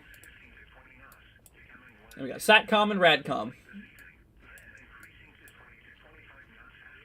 But yeah. Starting to see some of that move its way there. Like I said, eventually, like I said, the models were kind of suggesting this thing move towards Tampa Bay here. Maybe around, what was it, 8 o'clock or so? I'll tell you what, we're gonna switch back here to the latest models. I want to see what the latest and greatest has to say. The 18Z HRRR here. So obviously we have the storm firing off now. Yeah, it shows some of those strong storms possibly moving in here around like 5. Yeah, some of them show some interesting storm activity moving in towards like 5 o'clock or so. Moving through. Yeah, there's a cold front sweeps through there. Yeah, it's probably going to continue overnight too. Eventually moving towards like, you know, Orlando, Orange area. Probably around midnight. And maybe, hey, you know, honestly, maybe even some storm activity for like the coastal Georgia and South Carolina regions looks possible. But then, like I said, as we track even further into this, I mean, we start to see some winter precipitation pop up there for like the Smoky Mountains and for the, like I said, obviously for the Smoky Mountains and the Blue Ridge Mountains and all that stuff. That's kind of what we're looking at, which is interesting. Oh, let's see here. I'm prepared and ready, just waiting. Yeah, I feel you. That's how it goes. The waiting game is always the longest. Vicky says, I watch you on TRG and I'm subscribed to you. Well, thank you so much, Vicky. Greatly appreciated. Greatly appreciated here. Let's see here. So, I'm going to pull up the local conditions here really quickly. I just want to look at this on my personal behalf. So, this is the meso-analysis. Basically just, you know, looking at... Oh, God, that's... looking at the conditions more in depth, essentially. So, that low-pressure system right now is located right there off the coast. This is right in Apalachicola. That's, like, right where the low-pressure system, according to the latest meso-analysis, is. Later on in time, it has that low pressure system moving up to the northeast, essentially. So yeah, that's what we're watching. So that's why this front's moving so slow, because typically, like these events here, you see the cold front move directly east sometimes, but this one's kind of moving more north, which is creating that cold front right there. You can see to slow down a bit. Anyways, but let's see. So the winds here, 850 millibars. You can see all that warm air that's pulling up here. We got some pretty strong winds here in the northern areas of Florida, around 30-40 knots, which, like I said, that's equivalent to about, probably about 35 to 45 miles an hour, roughly. So winds are supportive. You know, those lower level winds here, like I said, a couple thousand feet up there, are supportive for tornadoes. And as you go over here towards the middle portions, that wind direction changes to more the northeast versus the north. So there's a bit of wind directional change here. Like I said, that's what creates the tornado. That's what creates the spin in the atmosphere. So that's there. The 500 millibar analysis has that low pressure system right over Louisiana, but the lower portion has it right over here. So it's basically just a big tilted mess essentially right now. But anyways, the overall energy. Let's see here. Mixed layer cape here. Yeah, all of that thunderstorm energy here. Yeah, it's really kicking off across Florida. Like I said, anything over 500 can produce some thunderstorm activity. Right there where you see the ML cape values, that's over 1,400, which is definitely supportive. Nearly 2,000. So yeah, the environment's definitely, definitely primed. What I'm starting to notice, hold on a second, is we're starting to get some thunderstorms firing off down here. That was my next question, is the environment is definitely primed enough to fire off some more thunderstorms.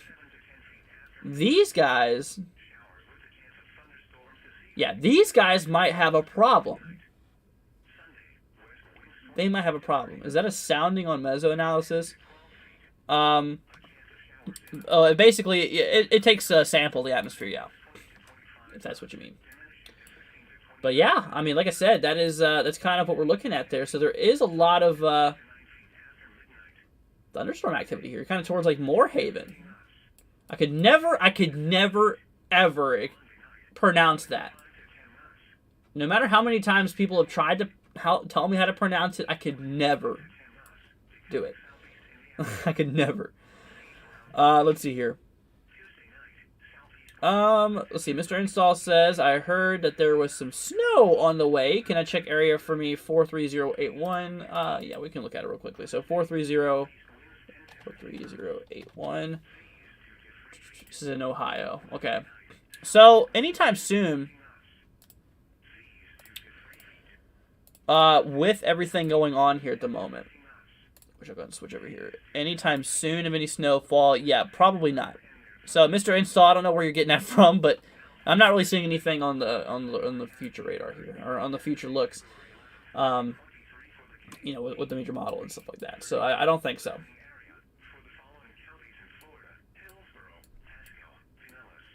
Pat says BRB phone call. All right, sounds good.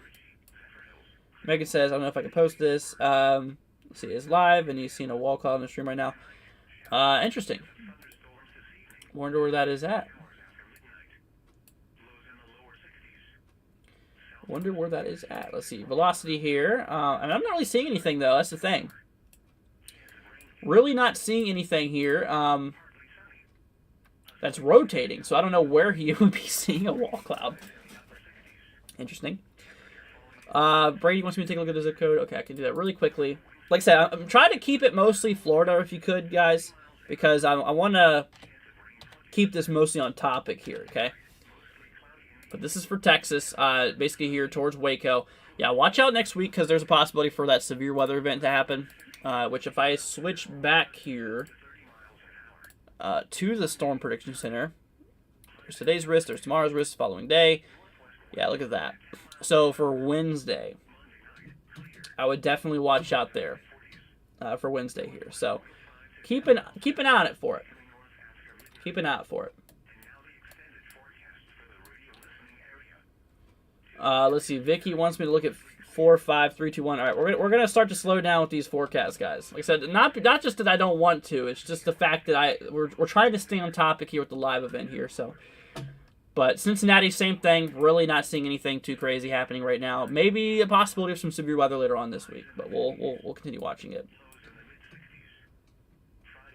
TRG says that I know that the National Weather Service said that day 5 will be upgraded to a 30% tomorrow. I did not. Did they actually mention that?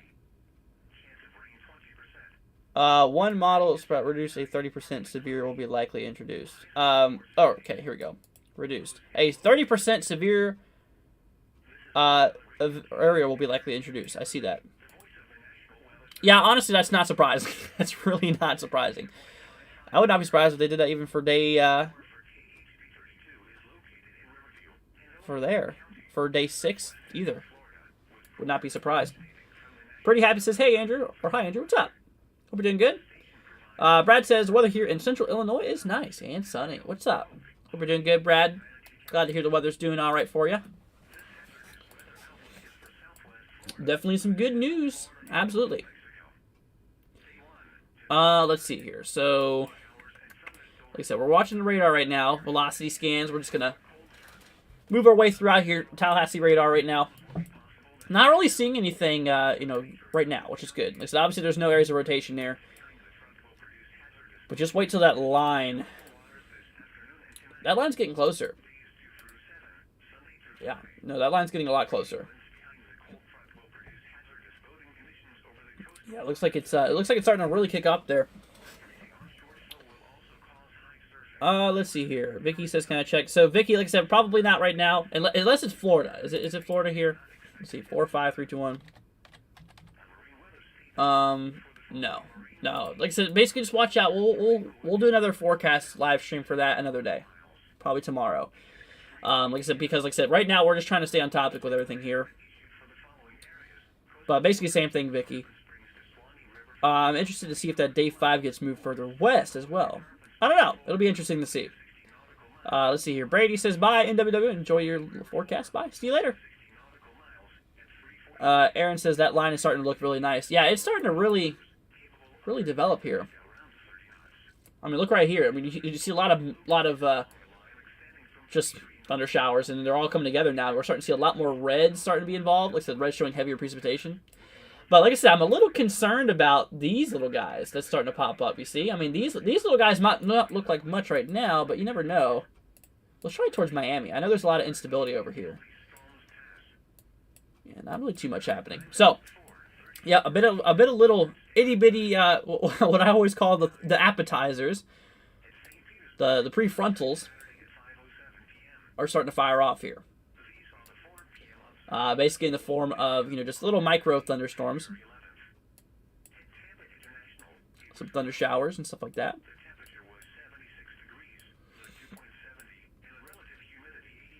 Let's see here. So yeah, we're starting to see a lot of that rain moving its way towards St. Pete area. Which, like I said, we have the Tampa Bay area on 275. That's what this camera is right here on the top right. That's what we're looking at there. So that's right there towards the 275 region there. Let's see. Bonzo says that storm line is heading into the area of Cape that is measuring between 1,700 and 1,800 joules per kilogram. Yeah, we actually can verify that there looking at the meso analysis. We just looked at that here a moment ago. Meso analysis here showing a lot of energy. So that area is kind of around 500, but the areas here in southern Florida, look at that, 1,800. That is way more than enough energy that's needed, but we got it. Absolutely. And that's what I'm saying. I'm a little, I don't know, I wouldn't say worried, but I'm a little questioning. I'm questioning those prefrontals there and what they're going to do. The winds are a bit weaker across southern Florida. Like I said, the lower level wind speeds are kind of, like I said, for about 4,000 feet up, or a little slower, about 25 to 35 miles per hour, essentially. Which, without, like I said, I mean, I could theoretically support maybe a weak tornado, but like I said, obviously down here in that area, I'm not really too concerned for that. It's just kind of weak winds. They probably have more of a concern for just like torrential downpours and stuff like that, but more rather than just any severe weather risk. Like I said, it's these areas, mostly just north of Palm Bay, essentially north of Cape Coral, that has that risk here essentially. But anyways, Aaron says that's right. It's a single storm sometimes that can be severe, sometimes fast, and even, and everything is right. Yeah. Now we're just gonna have to keep on watching these guys. Let's see. And dew points are, I mean, everything's supportive here. I mean, dew points in the upper 60s. I mean, that, like I said, that supports thunderstorms all day round. Absolutely. I mean, we also got to watch these little guys, too. They might not look like anything much on radar, but they can definitely spin up pretty quickly. That's a thing, is that these guys can definitely spin up pretty quickly. Which we got to definitely be watching out for. Let's see, velocity here. Oh, I'm gonna grab Tallahassee. Yeah, I really wish we had a radar towards Gainesville. One of our cameras is moving. Let's see, what is that? That's the one that's on Orlando. Yeah, this one right here. This is in Orlando. Middle camera. This one's in Tampa Bay. And then this guy is somewhere random. Live Oak, which is basically right there. Panhandle. Well, Eastern Panhandle, essentially. Which, if the radar would load on this thing, maybe we would actually be able to get some views, but we'll see. All right. Let's see here. TRG says, weather radio, I am now on a winter weather advisories here in southwestern Virginia. Well, stay safe out there. Yeah, I know southwestern Virginia's going to be getting impacted quite a bit. Aaron says you don't have to be in the prediction area to see strong storms also. Yeah, it's basically near the area, essentially. They also say that on the weather radio and stuff like that. But yeah. Rain says I have a 100% chance of seeing rain on Tuesday, so excited. We'll have fun there, Rain. Enjoy your rain, Rain. Okay, we're gonna zoom out a little bit on that satellite view. Yeah, there you go. We got big old Florida Peninsula right here on the right hand side. I don't know. That's really interesting. Look, I'm gonna move radar over here towards like Mississippi because apparently there's some heavy precipitation that's falling over here. Holy cow! What the heck is going on over here? Hold on, let's see.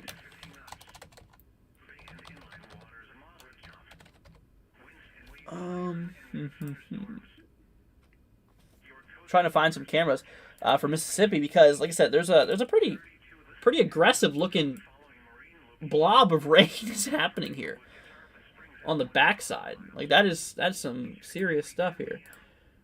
It's all in the form of rain. Yeah, that's pretty crazy.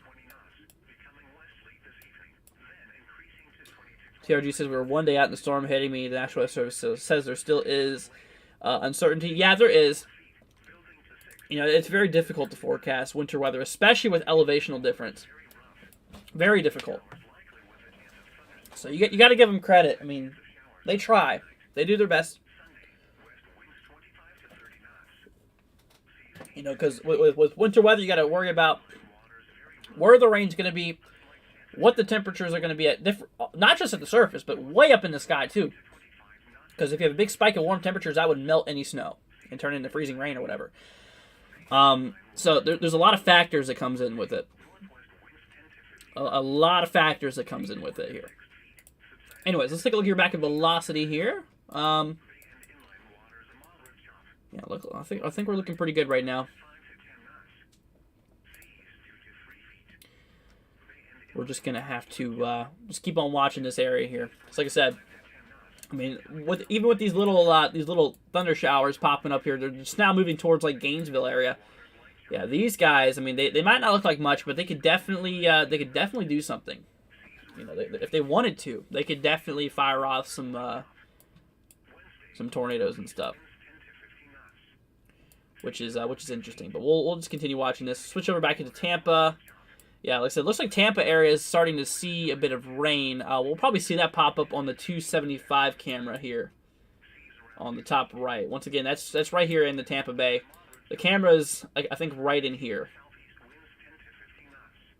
Basically from Tampa on the way to St. Pete. So we got a camera. Yeah, we're just going to have to wait till that main line. I mean, that thing's really starting to kick off, though. I mean, if you look at it compared to earlier scans, I mean, this thing is looking like it's really starting to strengthen. Because, like I said, that low pressure system is really starting to wrap up now.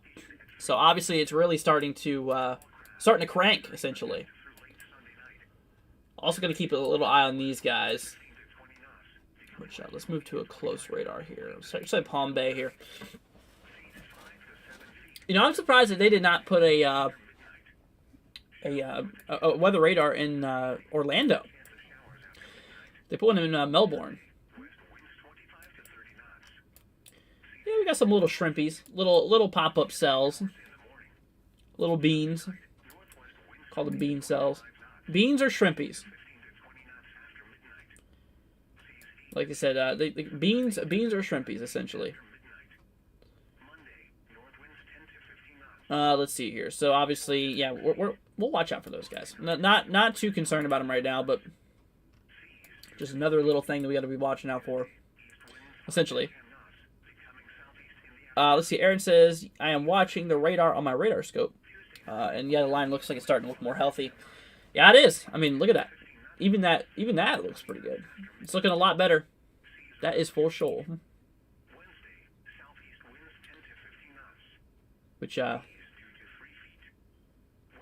yeah, I mean, like I said, obviously, like I said, not too long ago, guys, the Storm Prediction Center actually put out that mesoscale discussion we were talking about here, considering issuing a watch, something we should indeed watch out for. You got to watch for a watch, essentially. Definitely going to be watching out for a watch. Like I said, we switch over here back toward the meso analysis there. Look at. Let's see. Proxy with a $45 super chat. Are you serious, Proxy? Holy cow. Proxy, thank you so much. Saying thank you for all you do for us, Andrew. You do a wonderful job of fulfilling your mission to keep us safe and informed. You truly appreciate it. Thank you so much for that. That is super, super nice of you. Very, very nice. Big, huge shout out goes to you. That's just really, really sweet of you. Thank you so much for that. Definitely means a lot. Like I said, we're starting to see a lot more growth heading up here towards the regions here in northern Florida. But Proxy, seriously, that is just super, super nice of you. Thank you seriously so much for that. Big double thumbs up goes for Proxy. I mean, with the beginning donation, then obviously with the memberships, and now this, Proxy. I mean, you absolutely rock. Thank you seriously. Ride on Josephine says, stay safe, everyone. Yeah, you too. I don't know if you're in this or not, but still stay safe wherever you're at. Because I know a lot of people. I mean, this week, there's a lot of people in the country that's going to be impacted, by some, either winter weather or severe weather. Which, I mean, like I said, it's going to be a pretty active week, and we're going to need to watch it closely. That's for sure. That is full show. So we'll keep out for an eye on it. It's going to switch over here back towards Tampa. Yeah, right now I'm not really seeing too much of activity, which is good news. But we'll have to definitely keep that eye on it. Let's actually look over here towards Key West. I wonder what it's like. I wonder if we have any cameras in Key West, actually. That would be pretty cool. Let's see here. Let's see. Cedar Keys has pretty good cell on them. All right, we'll look there in a second. I'm going to pull up Key West on the far left camera, just to see if we have any Oh, we do. Interesting. Oh, would you look at that? Live. It looks sunny down there. It looks nice down there. Which is pretty good. Oh, look at that. Yeah, definitely really definitely pretty out there. We're going to keep that camera there for the Key West regions. But yeah, let's go and move back over here. You said for, looks more like heavy rain, but a nice looking cell. Let's see. Yeah, we had that one towards Cedar Key. Yeah, the Cedar Keys, that's one you're looking at right there. Yeah, I mean, like I said, even those guys, we should probably consider watching here for a little bit. I mean, even from Cedar Key all the way up to Cross City, up to portions of Live Oak, even. It definitely looks interesting. Do I do pollen counts? And if so, can you do it for Florida when Florida settles down? I usually don't. Yeah, I usually don't. Anyways, let's move back here to velocity for a minute. I mean, yeah, everything looks pretty good, though, on those cells here regarding any rotation. So let's just hope it stays that way for a bit. Yeah, like I said, these are the regions that are going to start to see that severe storm action first. Yeah, they're going to start dealing with that action first here. Is, the regions here, mostly towards, like, Gainesville, obviously Live Oak regions. Yeah, these areas are going to be starting to see that activity first as all of that advection, all that warm air starts pushing north, and that line trails. Which, I mean, like I said, that rainfall, I mean, we have some moderate rainfall ahead of the front here. And it looks like a lot of that rain is now moving into areas here towards Tampa. And actually, the more I look at it, look on the camera on the top right, there's a little bit of accumulations actually starting to pop up here. Let's see. Are you kidding me? Proxy with another donation, $50. Are you kidding me? Are you serious, Proxy? Dude, that is so nice. Saying happy to support your channel, Andrew, even when I can. Can't always join a stream. Keep up the great work. Proxy, oh my god, dude. Thank you. Thank you so much for that, Proxy. Holy cow. I am just blown away right now. Proxy, thank you. Seriously, so much. You have no idea how much that means to me. That is very, very sweet of you. I am just in shock right now. Proxy, seriously, you do not have to do all this. Thank you. That's the least I could say. Oh my gosh. That is amazing, Proxy. Thank you so much. You've definitely helped me out so much, and super thankful for it. Thank you, seriously, so much, Proxy. I just can't. I'm just in shock right now, Proxy. Seriously, just thank you so much, Proxy. Anyways, but we're having some lightning detection pop up here towards Cedar Key. It looks like that thunderstorm activity is actually starting to kick off here. That thunderstorm activity is just, oh yeah. I mean, look at that. We look at the pattern here for the last little bit. That's some new development. So that might be definitely an area we might need to watch out for here. Right now on the correlation on the velocity scan, does not appear to be really anything rotating as of right now, which is good. Obviously, we don't want any rotation. It's not good at all. But we'll definitely need to watch out for these cells here towards Cedar Key as they continue. Yeah, that's something we're gonna watch out for. But Proxy, oh my gosh, dude, thank you so much. Thank you, seriously. I'm just seriously still in shock from that. That is just super nice of you. I mean, first of all, you join the stream, donate 20, and then you do 10 memberships, and then you donate 45, and then now you donated 50? Like, Proxy, holy cow. Thank you so much. Proxy says, I'm honored to support your channel, Andrew. Thank you, seriously, Proxy. That is super nice of you. What's up? My mom's actually here. What's up? Hope you're doing good. Like I said, we're starting to see a lot of that rainfall move its way towards Tampa here.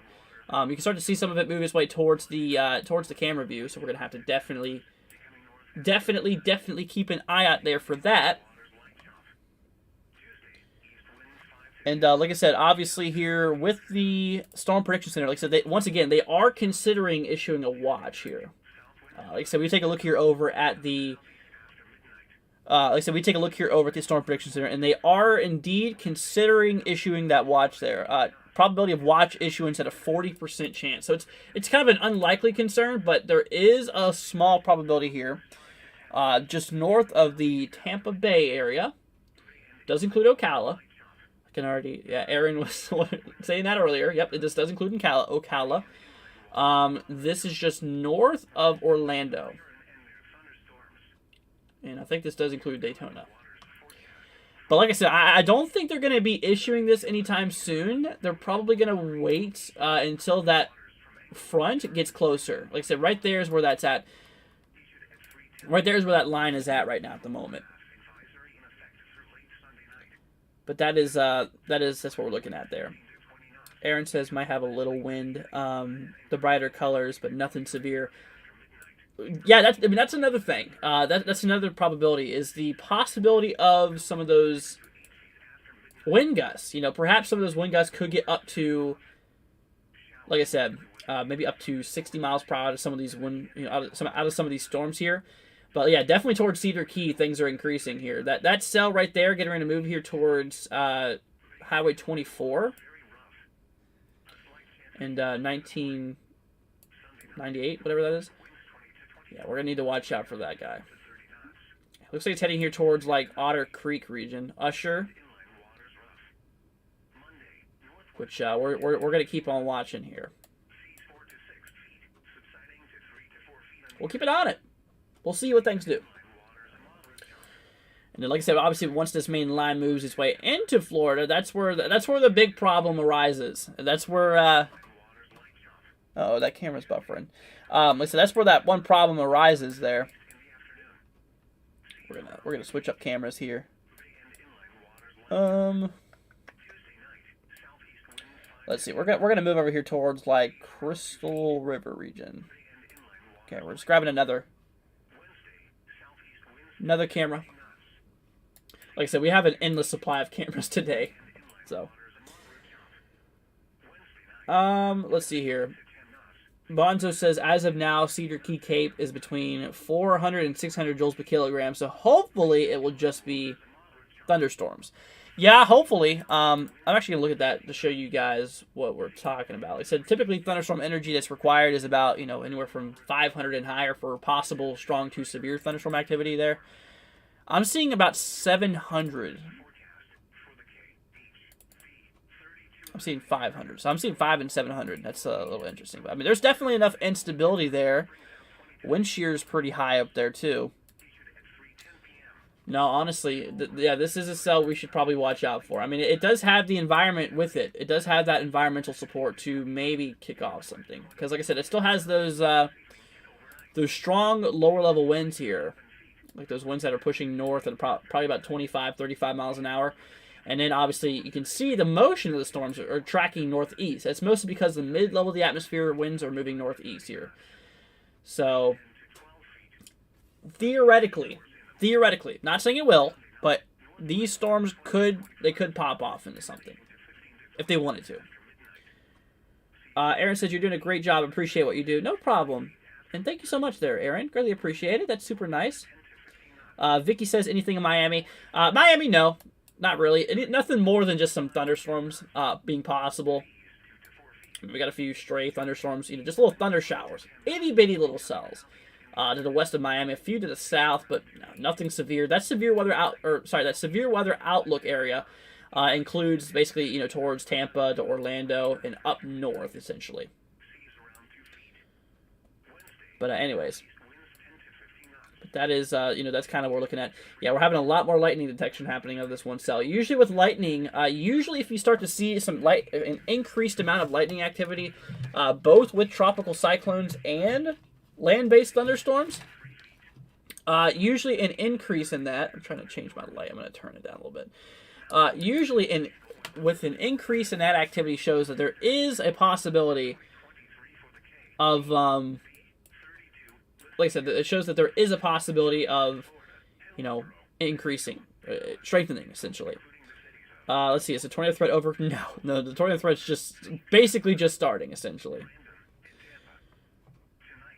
If I was to rate this winter, 10 out of 10 being the best winter ever, hands down. Gotcha.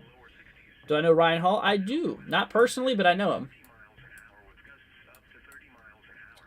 That I do. Like I said, yep, St. Pete area towards Tampa Bay now getting hit by some rain. It looks like, yep, the roads are definitely not wet there.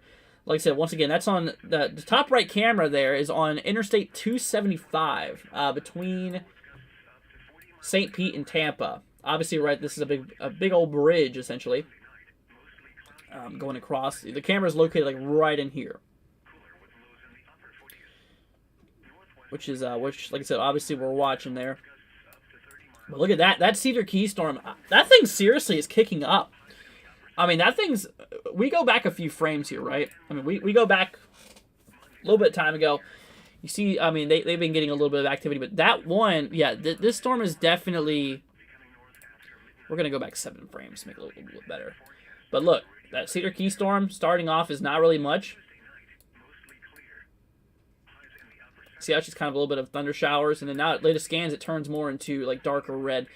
And plus with all that lightning detection we've been seeing here in the last few scans, it's obviously telling us the fact that we might be seeing... Yeah, this thing's definitely increasing. And like I said, the environment this thing is in, it has enough energy in order to fire off some, possibly severe activity, which is interesting. Plus with those lower level winds there, theoretically could support, maybe even, like I said, not saying it will, but maybe even supports the environment for tornadoes to form. But not saying that there is one. Like I said, right now there's zero threat indicating that there's a tornado right now. really think that's much of anything, but it's just something we might need to watch here. Like I said, my number one concern right now is just the Cedar Key cells. I mean, you see all these little lightning indicators there. But then just wait until this main line reaches western. Wait until that main line reaches western Florida. Then, like I said, obviously things will be starting to increase.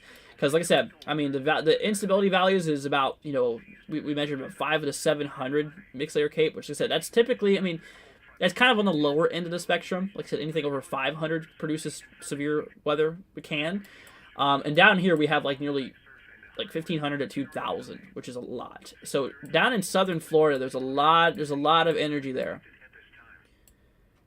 Bozo says, check out the big pool of Cape sitting south Ocala, just north of Leesburg, measuring 2,000 plus. Let's see here. We're gonna go ahead and switch over here. Mixed layer Cape. You said towards Ocala? Not really seeing anything. I'm not seeing anything more than just about under 1,000 for Ocala. The only regions, though, I'm seeing about 2,000 is there on the areas of southern Florida. Let's see. It is gaining strength. Yes, it is. It definitely looks that way. Like I said, this thing is eventually could be heading towards like Chiefland, Bronson. Let's see, Williston. Let's see, 70-degree dew point. So it has a lot of moisture it needs at the surface to do stuff if it wanted to. That's the thing. If it wanted to. TRG says, see you later. Are you going to be live for a while longer? Probably, yeah. I'm probably going to be live for most of this event here. I'll probably be live for several hours here. Plan to be. You know, where there's any tornado threat here, I'd love to be live for you guys in order to, I mean, even if it is like a small, minimal tornado threat here, which, like I said, today's not minimal, but it's I wouldn't say it's a kind of a low mid-end tornado threat today. But where there is a threat for tornadoes, obviously, you know, tornadoes have serious consequences. And with that being said, you know, with that being said and all, I mean, that's just kind of what we're looking at. What is the software that I use to view different screens? What, you mean like switch over? This is, you know, the streaming software? This is OBS. Let's see, my bad. I had set to most unstable CAPE, not surface. Oh, that's alright. Don't worry about it. Aaron says it has a bow-like look to it. Yeah, kind of. A little bit, yeah. Maybe a little bit. So, yeah, that typically, that could mean a little bit of gusty winds on this thing. Yeah, we'll see what the Weather Service does with it. Velocity. But yeah, velocity really doesn't show much. It's a big slice in the radar. Like I said, I really wish we had a radar here. Really wish we had a radar here towards Gainesville. That would make things so much easier. Let's see. Yeah, the Jacksonville radar is down, too. It's been down for a little bit. So the closest we really have is like Tampa. Which, I mean, even then, it's not really that close. I mean, that's... Yeah, that's providing like over 100 miles away, I'm pretty sure. And then same with Tallahassee. I mean, Cedar Key is just kind of stuck right in the middle of just a big radarless gap, essentially. Which you can see that the Cedar Key area, like I said, obviously, where that storm is firing off right now, there's just big slices through it. Because, obviously, the radar is far range away. It would definitely help if we did have one closer. Let's see here. Aaron says agree. Yeah, absolutely. That would make things a lot easier. You know, between Gainesville, Ocala region. Absolutely. No, that would make things 100 times better on us. Because there is kind of like a big radar gap here. But I mean, we can see reflectivity perfectly fine. Let's see here. Don says, hey, y'all. What's up, Don?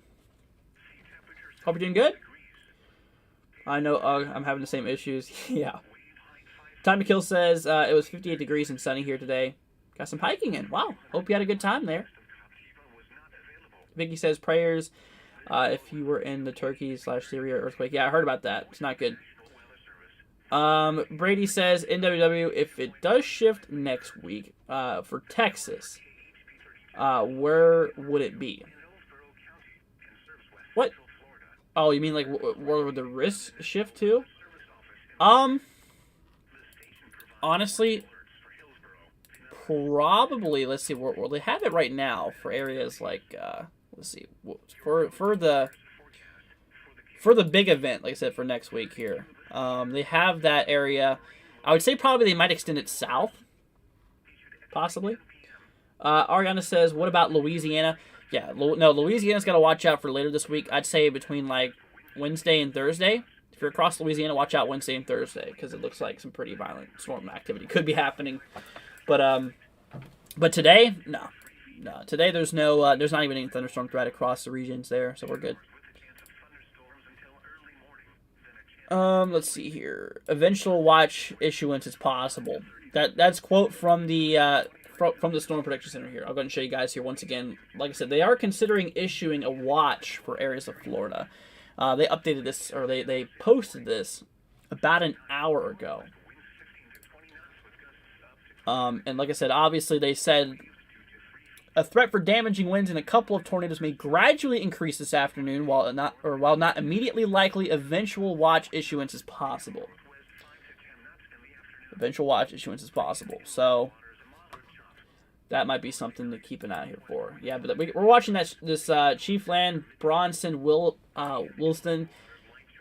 This is now out of Cedar Key. A little bit of lightning detection on that thing here. Yeah, we just got to keep on watching. I really wish we had some good coverage here. I mean, oh, they just pulled a severe thunderstorm warning. Knew it. I had a feeling. They did it. There is a severe thunderstorm warning now in effect for areas here in Florida out of that Cedar Key cell we were just looking at, which is definitely interesting. So like I said, obviously there. So this includes areas here of, once again, Chiefland, Bronson, Williston, right here across areas of right off 75, which I think we might be able to pull out some cameras here for you. Once again, where is this? Okay, this is right here towards Gainesville, which Gainesville is right here. Okay. So the closest we have is on Interstate 75, which right next to Gainesville. So the storm is like right over here. Let's see. Where was that storm? Towards Chiefland? Yeah, so towards Chiefland, Bronson area. So southwest, this might be the best view to look at. If it'll load. If it decides it wants to load, there we go. Okay, so we'll have to continue watching that. Eventually, as it crosses over Interstate 75, then we'll be able to have more of a well-defined view there. But like I said, they just now issued that severe thunderstorm warning here until 5:45 for 60-mile-an-hour wind gusts being possible. That's it. They don't have any tornado probability on it, which is good.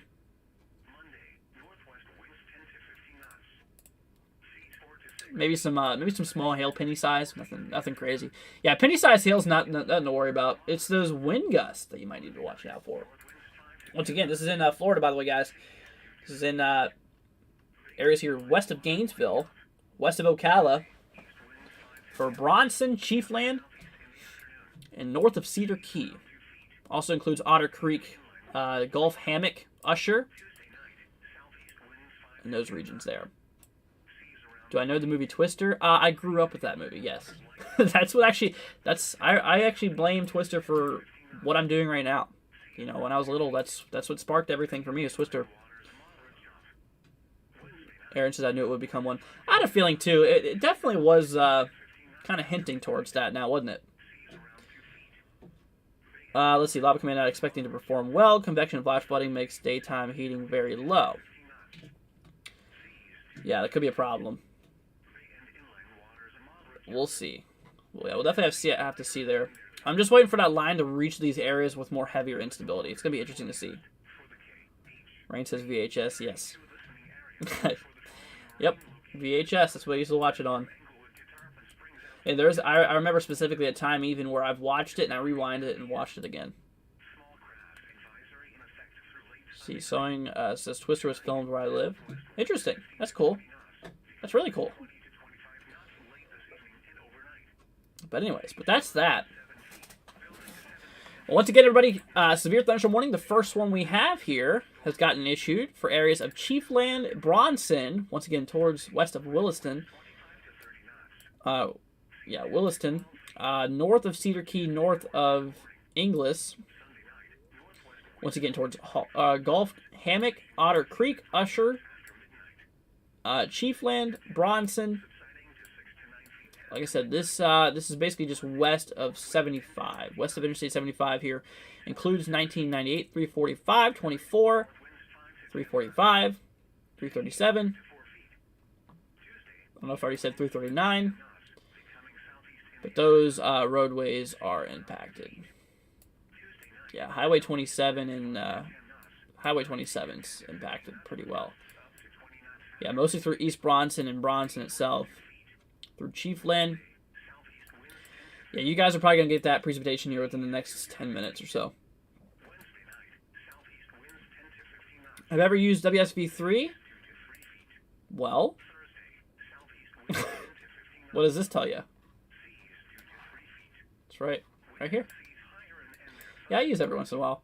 I just recently switched more to Radar Omega. But yeah, I have. Let's see here. I could tell by the bow look and the intensity of colors. Yeah. Yeah, absolutely. What's it looking like through western North Carolina for tonight through tomorrow? So for North Carolina, obviously, so yeah, for the upper elevations, there's a possibility of some snowfall, which I'll go ahead and show you really quickly. Like I said, back over here at the forecast, possibility, obviously areas towards like Asheville.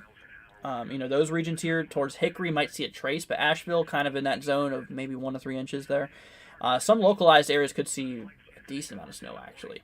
A decent amount could be possible. A little bit of freezing rain could be possible, too.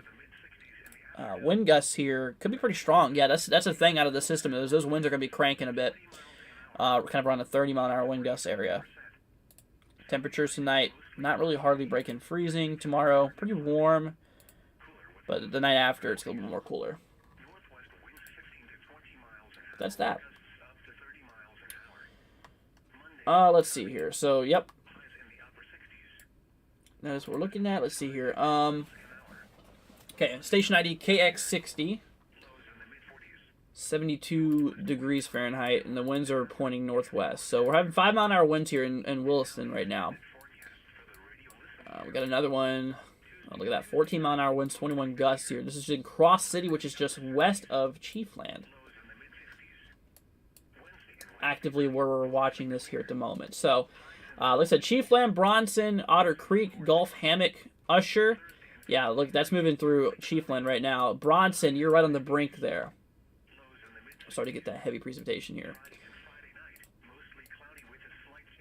Okay, we're going to watch out for that. We should also watch out for these guys, too. Let's see. This one towards, let's see. Citronelli? That looks like that's another little cell that's getting ready to pop off here. Let's see. We're going to, yep, that's some new activity. Like I said, this is kind of where the severe weather is expected to start here, is across the region of Eastern Panhandle, moving into the peninsula itself.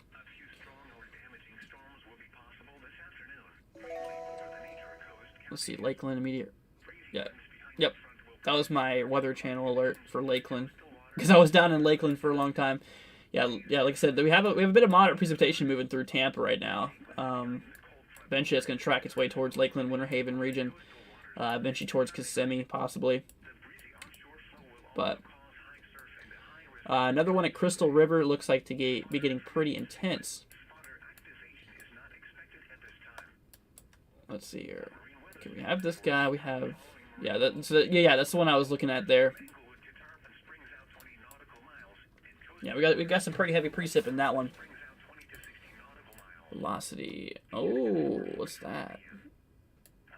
I don't know. That might be some weak rotation. Yeah, no, that might be a little bit of weak rotation right there. I mean, like I said, radar is pretty far out, but that's right over that top of that cell. That might be a little weak rotation. We'll see how that plays out there.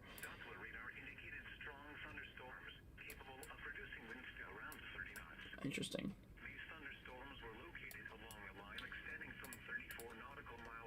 Yeah, no, we're seeing a lot of lightning detection here towards Chiefland. Let's see. So severe thunderstorm warning once again, guys, for Levy County in northern Florida until 5:45 Eastern. So we got about 30 minutes to go. 60-mile-an-hour wind gusts. Radar indicated. Expect damage to roofs, sidings, and trees. Locations impacted include Chiefland, Bronson, Fanning Springs, Otter Creek, Williston Highlands, East Bronson, Andrews, Manatee Springs State Park, and Manatee Road. Once again, severe thunderstorm warning in effect here. 2 active meso detections on that severe warning storm. Interesting. Yeah, no, I'm gonna start watching. There's been lightning detection in this guy too towards red level, north of Crystal River. That right there is something we should watch. What's up with this camera? Oh, there you go. Yeah, you can see the radar view now on that on there towards Otter Creek. Crystal. Oh, we actually have some cameras towards Crystal River, which is good. Looking north. Let's see. Do we have a northwest camera? Looking south. That's not going to do us any good. Looking north. Let's try this guy. I'm actually going to move another camera over there too. Now we're going to get a few cameras pointing up here. Okay, we have that camera pointing north. That could work. Let's see, hopefully northwest. All right. Yeah, we'll just do these guys up there towards that storm. Once again, that's up there right towards Crystal River. That's for this guy right here. So these cameras probably just about maybe, I don't know, really not that far away from the region here. A couple miles. But like I said, obviously for the severe warning one we have right now,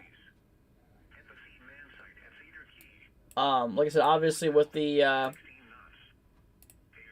severe thunderstorm warnings in effect here. Like I said, obviously for Interstate 75, once the storm gets over here towards 75, we'll be able to get some good views of that one. Let's see, latest scan. Okay, radar scan's 5 minutes old, but I guarantee you it's over Bronson right now. Which, yeah, Bronson's probably being impacted pretty well by this right now. Chiefland, like I said, there's a lot of lightning reports here towards Chiefland, which we should watch. And once again, the middle and the left camera, guys, that's on the cell here towards red level. It does look like it has a little rotation on that cell. Not much to call it, though. Yeah, no, not really.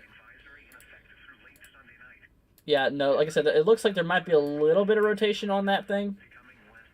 It might be something to watch out for.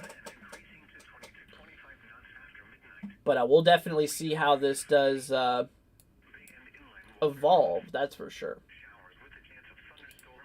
I mean, like I said, theoretically, the storm is in the environment where so some tornadoes could be possible. I mean, like I said, we have some pretty strong lower levels. I mean, we have about 35, 45 miles an hour from what I looked at, which is the winds uppercutting the storm here.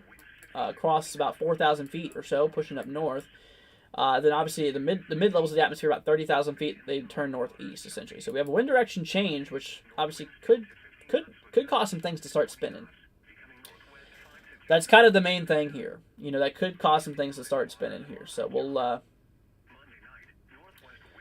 yeah, we're gonna see how that plays out there. New update just came through. Okay. Yeah, no. Oh, there we go. Oh, shoot. You know what? Holy cow. That just updated. I think this thing might be trying to produce a tornado. Maybe. All I know is there's a bit of rotation that's really starting to pop off here. Let's see, 17 and 30. Yeah. Guys, I think we might have an area of rotation that's starting to pop off here. That right there. Right here towards Citronelli. East of red level, right off 488 and 495, you should probably consider watching this. Because, like I said, this thing looks like it might be trying...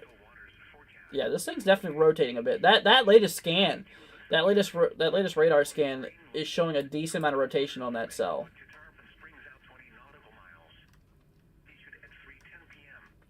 So just be advised. Just be advised. If you're towards areas here, let's see, what was that about? Okay, just a little update. But like I said, if you're towards Citronelle, yeah, you might wanna consider watching this cell right over you for the next few minutes, because like I said, this thing's looking like it's trying to pull a nasty card here. Who knows? It could be brief. I don't think that's anything. I think that's just contamination, just kind of clutter. But there is rotation there. That's the only thing. That's what we need to watch out for. So I'm gonna say we might need to keep an eye. Yeah, obviously we're gonna need to watch out for that storm here. Once again, here we have a severe thunderstorm warning in effect for areas along Chiefland, Bronson, William Highlands. This is now mostly out of Otter Creek. Gulf Hammock included with this, but like I said, mostly out of that region as well. This is mostly heading for Bronson now. Yeah, mostly heading for Bronson. Chiefland probably getting the worst of it right now. Like I said, we have some cameras that's nearby. This guy down here, this little shrimpy guy, it's got my attention. Because like I said, it looks like there's a bit of rotation on that storm there. Let's see. I'm gonna see if there's any good views. It's right there in Citronelle, right? Or Citronelli. Crystal River. Let's see. That's kind of the closest camera we have is right here. So we'll have to keep that guy up. That middle cam is like the closest camera we can have to this tornado warned storm here. Or sorry, this is not tornado warned here, but this rotating storm here is what I meant to say. Had to correct myself there. Yeah, it's not tornado warned right now, but it is rotating. So it is a storm to watch for. Once again, Chiefland, Bronson here, Otter Creek, Gulf Hammock, still in a severe thunderstorm warning here. Usher, Williston Highlands here, south of Trenton. Yeah, we still got a lot of lightning detection happening with this cell here, so this thing's still possibly producing some gusty winds here. You know, perhaps up to 60 miles an hour.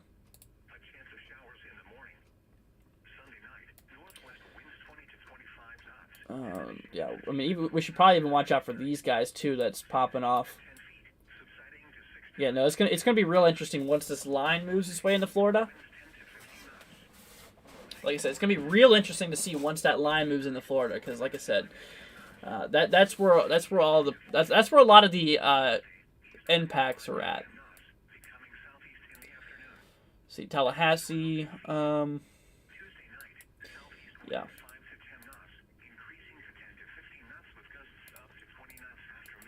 Interesting. All right, we're gonna wait for a radar update. So still some lightning activity happening out of this little guy. Interesting.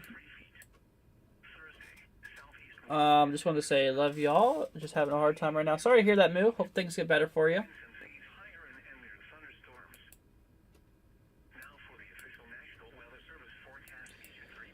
But yeah, let's just we're gonna need to watch these two.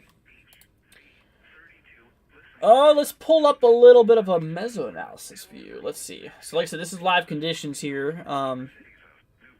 Cells are popping off like right here. That's kind of right where that's at. So I'm seeing 200, but that drastically changes. 300 there, 700. I don't know. I don't know how much you trust that meso-analysis view. It's showing. I mean, it's probably near 500, honestly.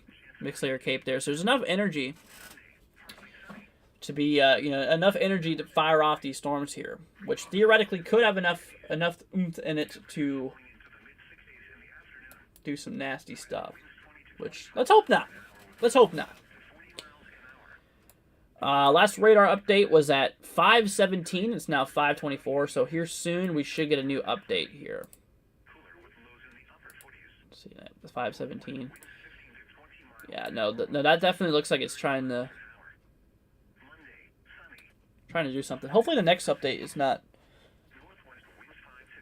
as interesting looking. Oh, there you go. Yep. Yeah, I don't know. It looks like it's not as crazy looking, that's for sure. All right, that's good. Yeah, that might be improving conditions. Yeah, no, that just made me a little nervous there for a second. You know, with that rotation there.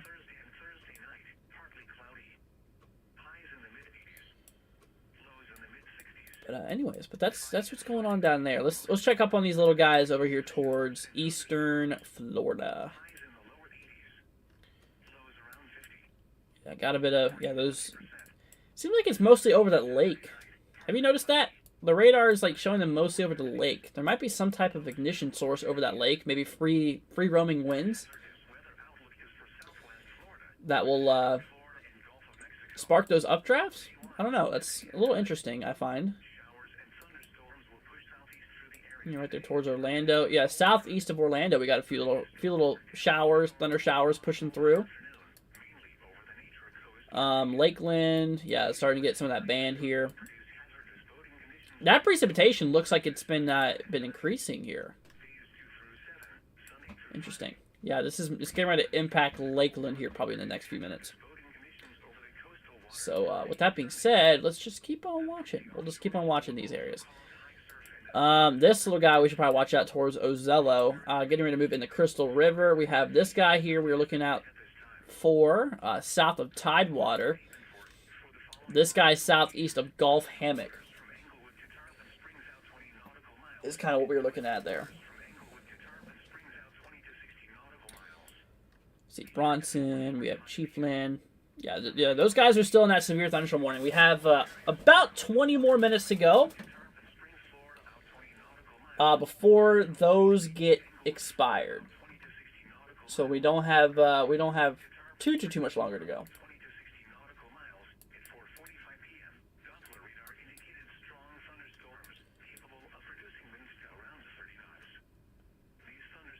Holy cow. Yeah, that top left camera, it looks like it's starting to turn pretty dark. Definitely a lot darker than it was a minute ago. Let's see, velocity. Yeah, see that area right there. You know, that's where like the front is, right?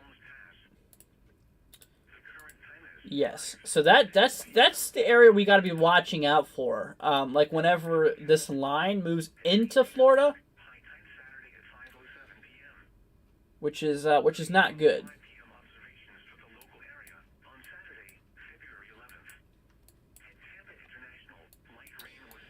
But we'll just definitely keep on watching this here. Let's go ahead and switch back to Tallahassee. Just do a little radar scan here.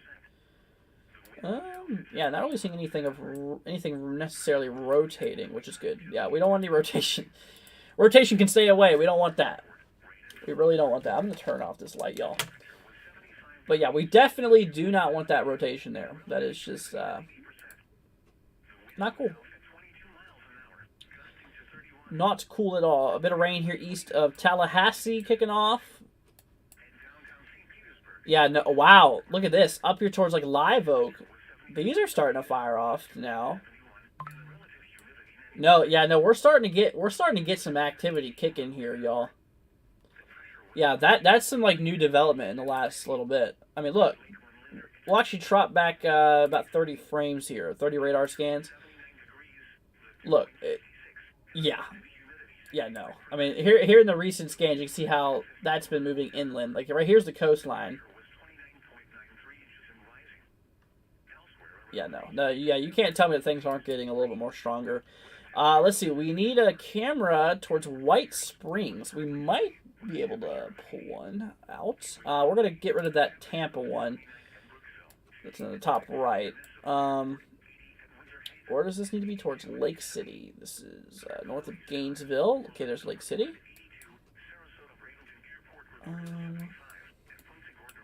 White Springs. There we go. Right there at that intersection point. This is where we need this. It is looking... Was that looking west? Ooh. That is... Alright, let's play this. This is northwest. Yeah, that's kind of on this little guy right here. Oh, yeah. No, there you go. Yeah, that camera's shaking a bit, too. So, got some wind gusts out of this storm. It definitely looks like.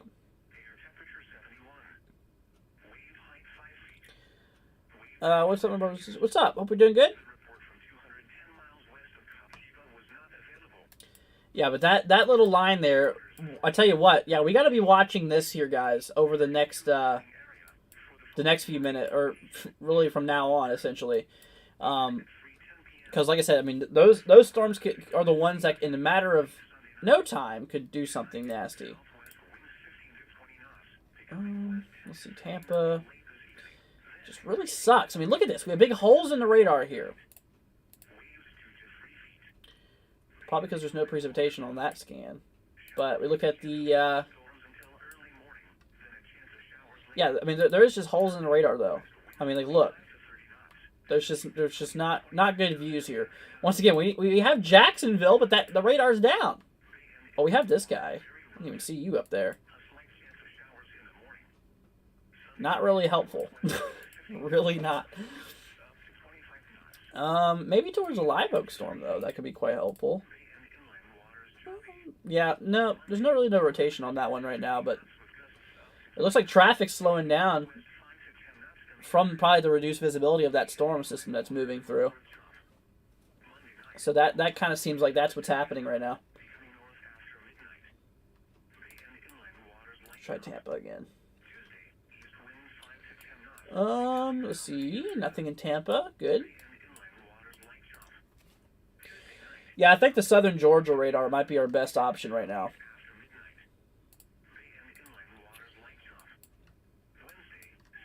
Pretty strong storm moving towards Welburn, Springville, and Winfield here soon. Kind of on the intersection cross point of... No, it's on the intersection cross point of Highway 10... Or sorry, Interstate 10 and Interstate 75. So Interstate 75 being north-south, Interstate 10 being east-west. The intersection point of 10 and 75 here towards Springville, that's where... Yeah, that's where the activity is happening here. Yeah, right there towards Welburn. So, yeah, we're going to have to watch the cell closely. It looks like that's one of that. It looks like one of those is starting to increase quite a bit here. They got rid of that severe thunderstorm warning, it looks like. Which is good news. But does not mean we should just ignore these storms here. What's going on there? Interesting. We are having an early spring, says Rain. Kind of. Yeah, kind of seems that way, huh? Kind of that pre-spring event. Yeah, honestly, I have a really bad feeling about the spring here. I really don't have good feelings about the springtime. I think we might be seeing a lot of events here, in which obviously yeah, obviously I hope that things aren't too bad. Nope, still looks a little scary there, says Aaron. Yeah, it's still a little something we should watch out here for. Once again, east of Live Oak now, towards Welburn. Yeah, there's that camera, by the way. This is right next to the intersection point. Let's see here. We have a camera that's right here. Let's see. Was that? No, that's not the one we're looking at. No, that does not really point at the ground. I want to get a good camera. Let's see. Let's try this guy. Yeah, no, this one's like right in that heavy precipitation, or is about to be here very soon. Yeah, you can see all the water being kicked up there from the roadways. We're going to change out that middle camera for that cell. That was for Crystal River area. We're going to change that one out here for another camera nearby. Oh, what's going on with this guy? Let's see. That camera, I think, is broken. Oh, no. No, it looks good. Yeah, I don't know what that preview is all about. That was interesting. Don't like the long points on them things. Yeah, me neither. Reports heavy... What? Guys, listen to this. So this is in Florida, Madison County, Florida, 4 miles south of Greenville, right? Mesonet, fancy weather station, reports heavy rain of 7.79 inches at 5:31, which is 4 minutes ago. Station rainfall total since so far Friday, being yesterday. So since yesterday in Madison County, holy cow, over 7 inches of rain has fallen. That's ridiculous. Now, that doesn't scream flooding potential. I don't know what does. Yeah, that is not very good. That's really not good. All right, let's see here. But, Aaron, yeah, I see what you mean, though. Those, the points on the end of them, like this guy, towards, like, Wellburn. Yeah, no, that's where you start to get a little concerned, I should say. That's where I start questioning a little bit. Climate report, nothing interesting. Nothing too interesting over there. Let's see. Yeah, winds are drawing into that storm right there towards Bronson. Interesting. But yeah, between the storm here at the intersection point of 75 and 10, you can actually see the rain's definitely kicking up across the way. Let's see. Let's try areas here. We're gonna change. We're putting all cameras, guys. Yeah, we're putting all cameras on this area, y'all. So let's just do that right now. Between the intersection point of 75 and 10, right here. Let's see. Which way is this pointing? Westbound. Okay, let's see. Yeah, definitely visibility is quite low over there. I want to try to push into the cell. Is that one? I don't think. No, we don't have that camera up. Okay. There you go. So those are all live views in this storm right now. Oh, this middle one, starting to really get it now. Which we got to watch out for that. Yeah, this thing towards Springville, it's definitely cranking. It's definitely starting to crank here. A lot of heavier precipitation moving through. Yeah, you can see here on the satellite imagery of water vapor. You can see these big puffy things right here. Yeah, no, those are kicking. Cool says, any tornadoes yet? No, not right now. Not yet, at least. We'll see. Scott says it seems like the lightning detector website showing an increase in lightning strikes over the last 20 minutes. Yeah, that's kind of what it seems. I've actually seen that on the overlay of Radar Omega here. And it's been showing the same thing. And like I said, typically with an increase in lightning activity shows that there is, strengthening storms we're dealing with. Which, like I said, obviously that in itself is, a little bit concerning. But we'll definitely keep on watching. Like I said, really this whole line here, from White Springs tracking all the way down here to like Bronson area. Ooh, what's going on here? Got some towards Jacksonville. Too bad the radar's down in Jacksonville. Holy cow. Let's see. I think the Weather Service has a alternative radar though, but we can't. I don't think we can look at it. Interesting. Yeah, so this is across areas of like northeastern Florida. Today's a tornado sleeper day. For now. That could obviously change. I think that will possibly change once that line gets into Florida.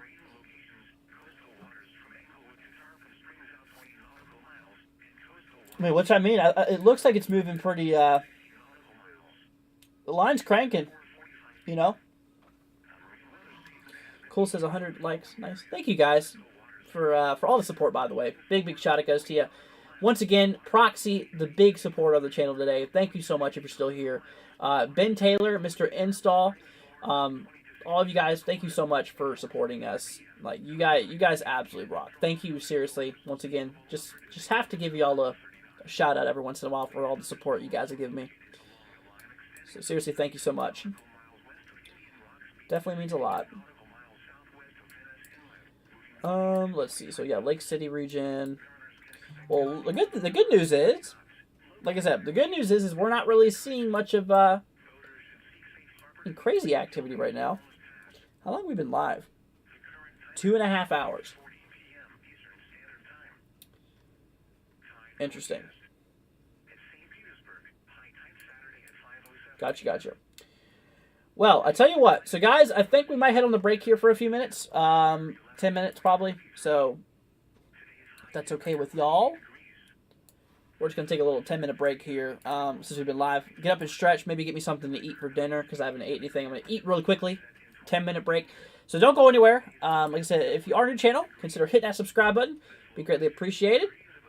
You guys absolutely rock. Thank you so much.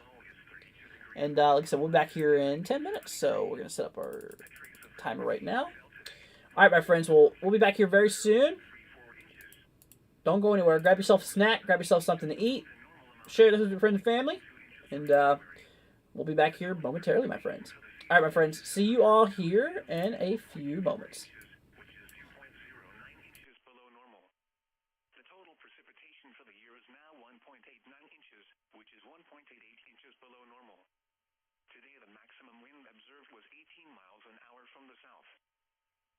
Wind gust observed was 29 miles per hour from the south. The normal high temperature for tomorrow is 74 degrees, and the normal low is 55.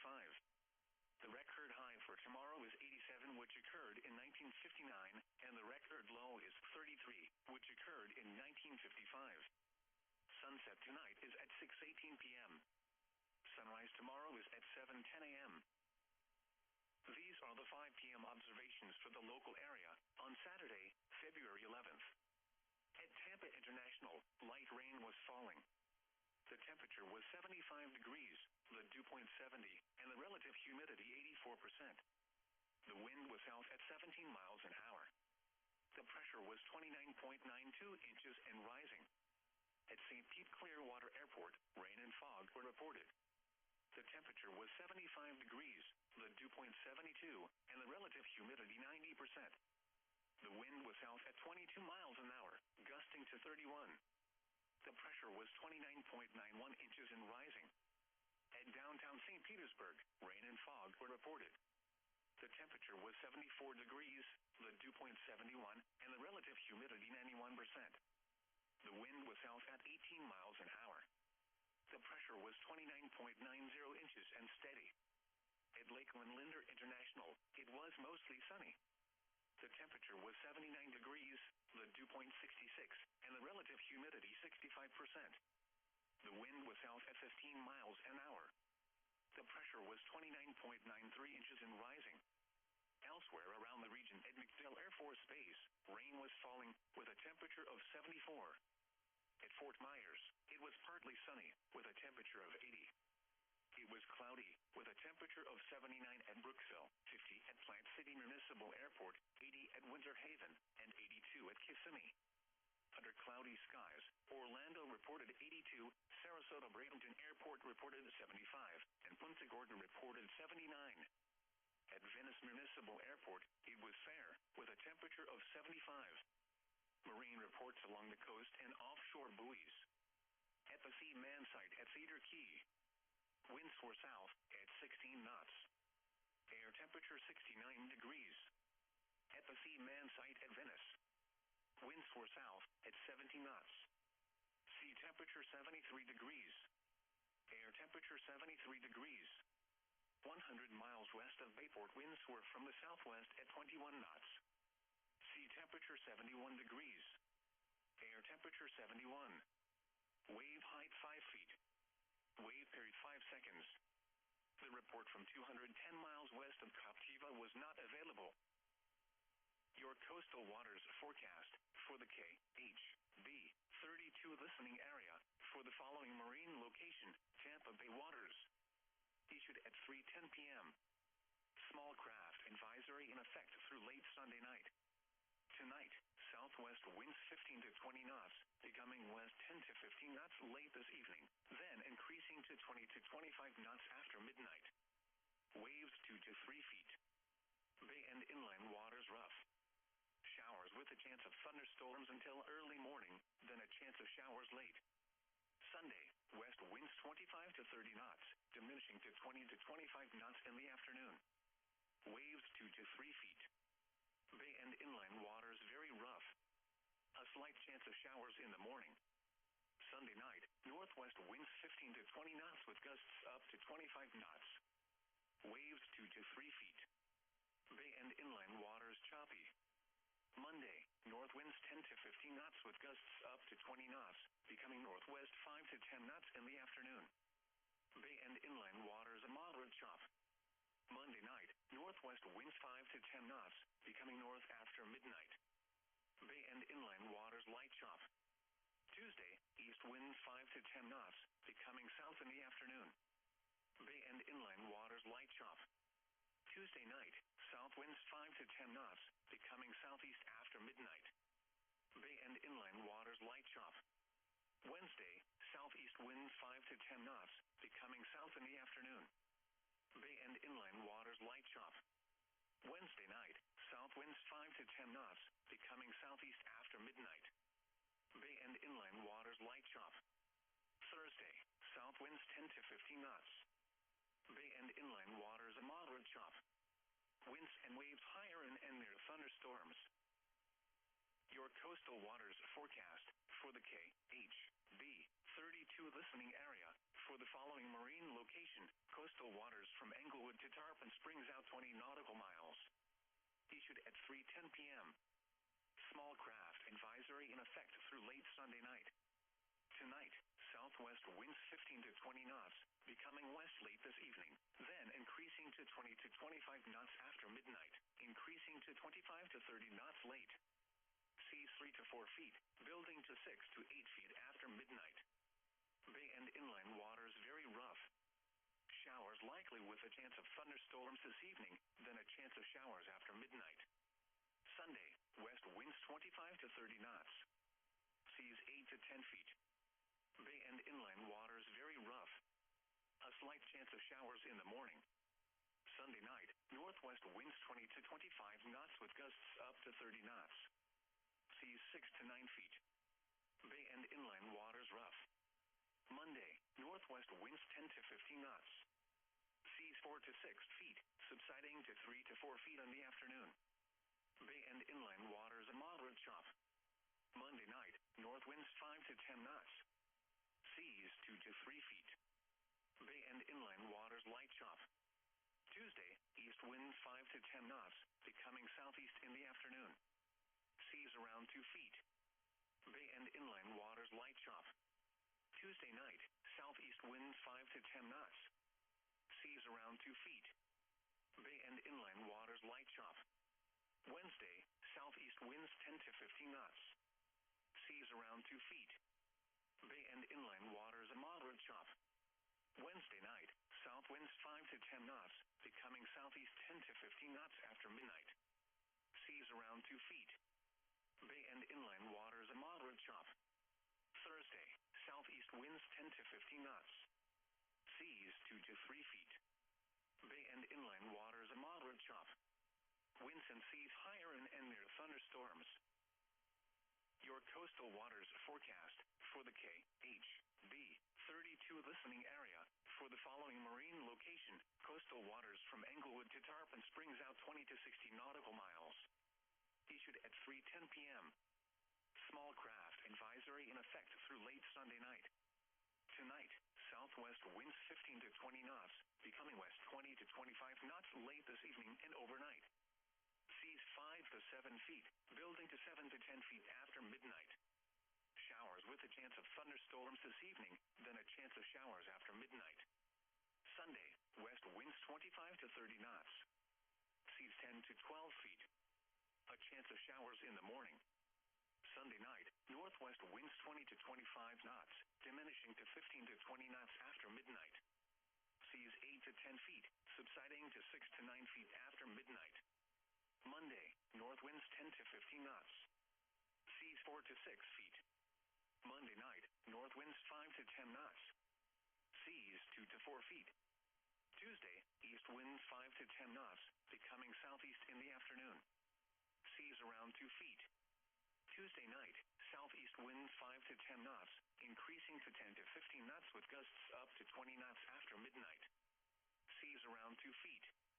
Wednesday, southeast winds 10 to 15 knots. Seas 2 to 3 feet. Wednesday night, southeast winds 10 to 15 knots. Seas 2 to 3 feet. Thursday, southeast winds 10 to 15 knots. Seas 2 to 3 feet. Winds and seas higher and near thunderstorms. Now for the official National Weather Service forecast issued 3 p.m. Saturday, February 11th, 2023 for the KHB 32 listening area. For the following counties in Florida: Hillsborough, Pasco, Pinellas, and Polk, including the cities of Newport Richey, Zephyrhills, Clearwater, St. Petersburg, Brandon, and Tampa. Tonight, showers with a chance of thunderstorms this evening, then a chance of showers after midnight. Lows in the lower 60s. Southwest winds 15 to 20 miles an hour with gusts up to 30 miles an hour. Chance of rain 80%. Sunday, partly sunny. A slight chance of showers in the morning. Breezy with highs in the upper 60s. Temperature falling into the mid-60s in the afternoon. West winds 20 to 25 miles an hour with gusts up to 40 miles an hour. Chance of rain 20%. Alrighty, guys, we are back. Hope everyone is doing all right out there. So we're going back over our coverage here for you guys. Like I said, I take a little bit of a break here for a minute just to grab a little something to eat real quick. I literally had to eat really, really fast, but.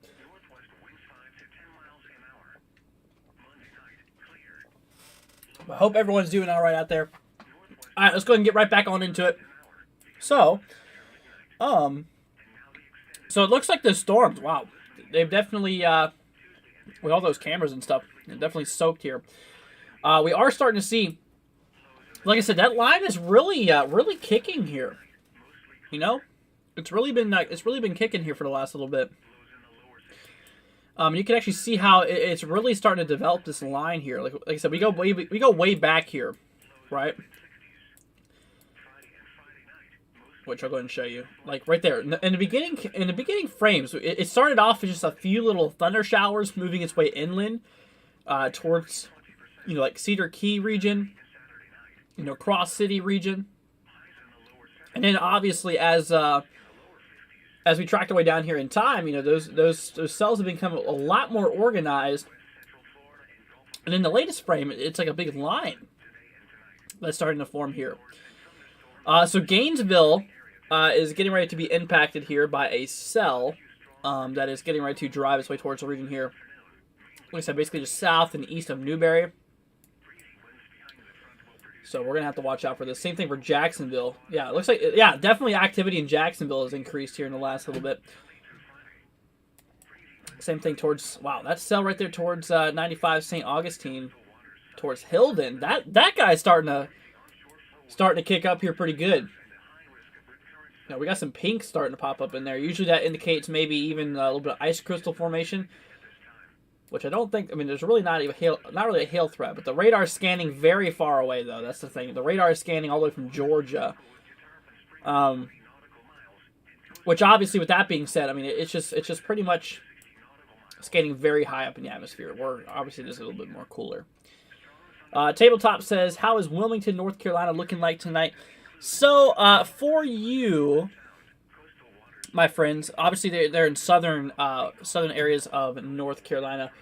We switch over here to the forecast for you. Obviously, you're kind of looking there for tonight to be in the temperatures around them. Maybe a bit of rainfall out of it. That's definitely a big thing out of this event here. There's a lot of rainfall. And like I said, later on tonight, that's going to be flopping and turning to a bit of snow, for the Smoky Mountains region, towards western North Carolina, driving up through the Blue Ridge Mountains, eastern West Virginia, western Virginia regions. Yeah, it's going to be really kicking up there later on tonight. But anyways, like I said, yep, we're starting to see a lot more thunderstorm activity kicking off here. Let's see here. Williston. Yep, we're starting to see a little bit more activity going on there. We're going to reset all of our cameras here. Obviously, in order to get a better view in order to things here. So let's see. So we're going to pause this in the latest scan. We have a pretty strong storm moving through Lake City. So I think it's probably a good thing that we look here. Oh, that was a little interesting. That we look here towards Lake City on the northwestern side here. Let's see. There's a camera right here pointing east. That could be facing the storm. Let's see. Tabletop says, for severe weather. So Tabletop, there is no threat for severe weather, so you're good. Haley, don't worry about it. It's okay. No, like I said, it's all right. We can look over every once in a while, Haley. So no need to say that.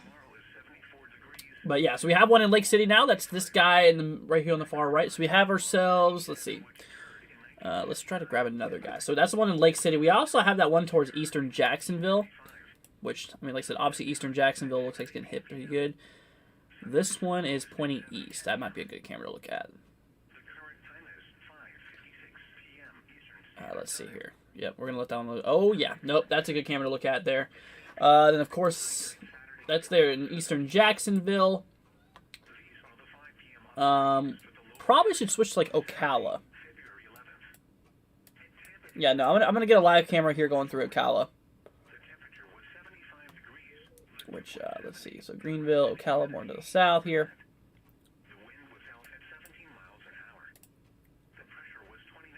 Looking northwest. There we go. All right, we're updated. Yeah, we're updated there on our new cameras here. But all I can tell you is that storm here north of St. Augustine, like I said, I mean that's kicking there pretty good. Yeah, no, that's some pretty strong. Yeah, no, that's some pretty strong precipitation there. So very, very heavy rain there, just off the areas of St. Augustine.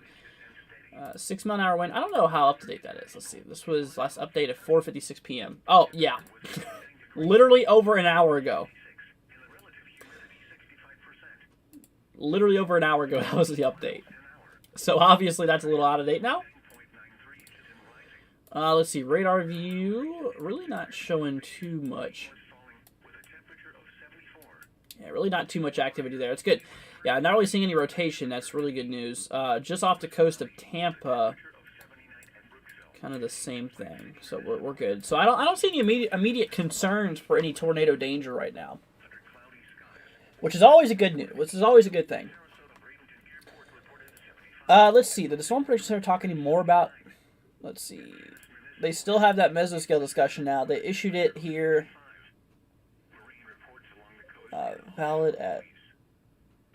Yeah, they issued this a while ago, about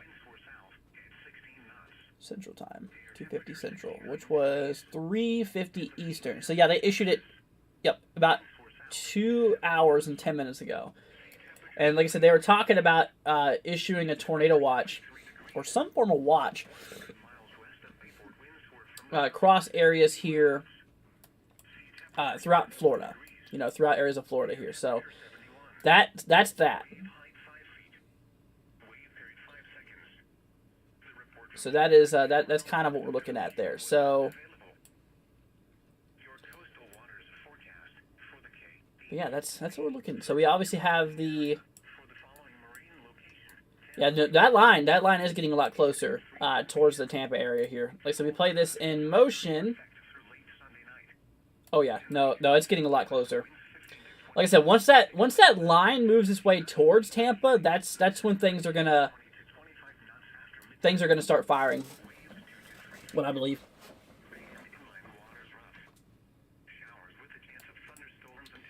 Let's see here, Southern Georgia. A little update on the radar here.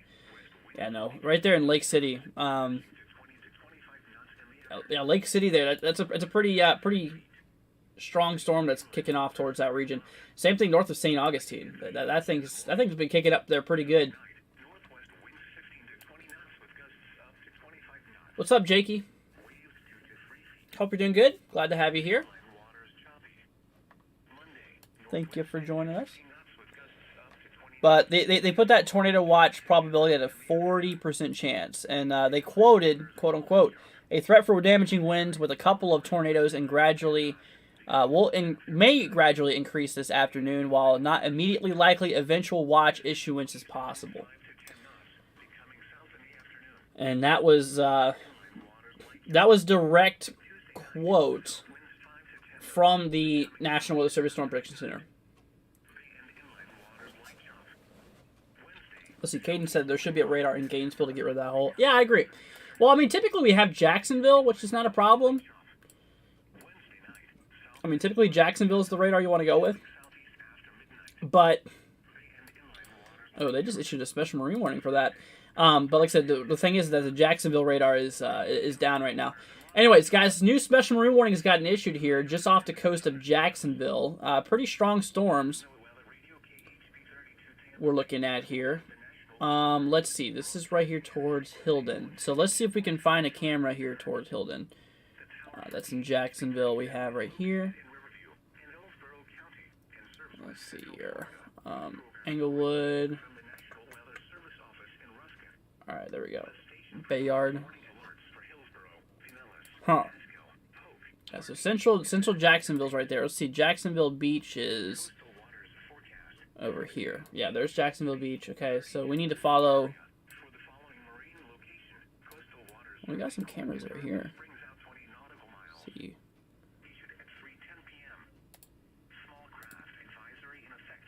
Oh wow, look at that one.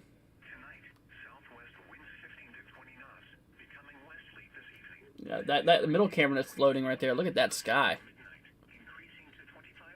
Yeah, things are definitely looking a little bit interesting there. Yep, new special marine warning here, and a small craft could be damaged in briefly higher winds and suddenly higher waves. So that's obviously something to be watching out here for. The storm towards Lake City. Let's see this guy. Well, there's no rotation, which is good. Good news. But right now, at the moment, it looks like it might be on a strengthening trend here. Yeah, no, we got some merging going on here. Got the bottom. We got a little bit of cells from the bottom, and then this guy. They're just all kind of merging together. So that is that's a storm we should probably watch out for. Is there towards Lake City over the next few minutes. Obviously, that one towards St. Augustine, East Jacksonville, essentially. Like I said, there's a live camera right there. We're gonna switch to this guy. Let's see here. Jacksonville Beach is right there. Okay. Let's see. I want to see if I can find an eastward pointing camera that's pointing north. That's the camera we're looking at.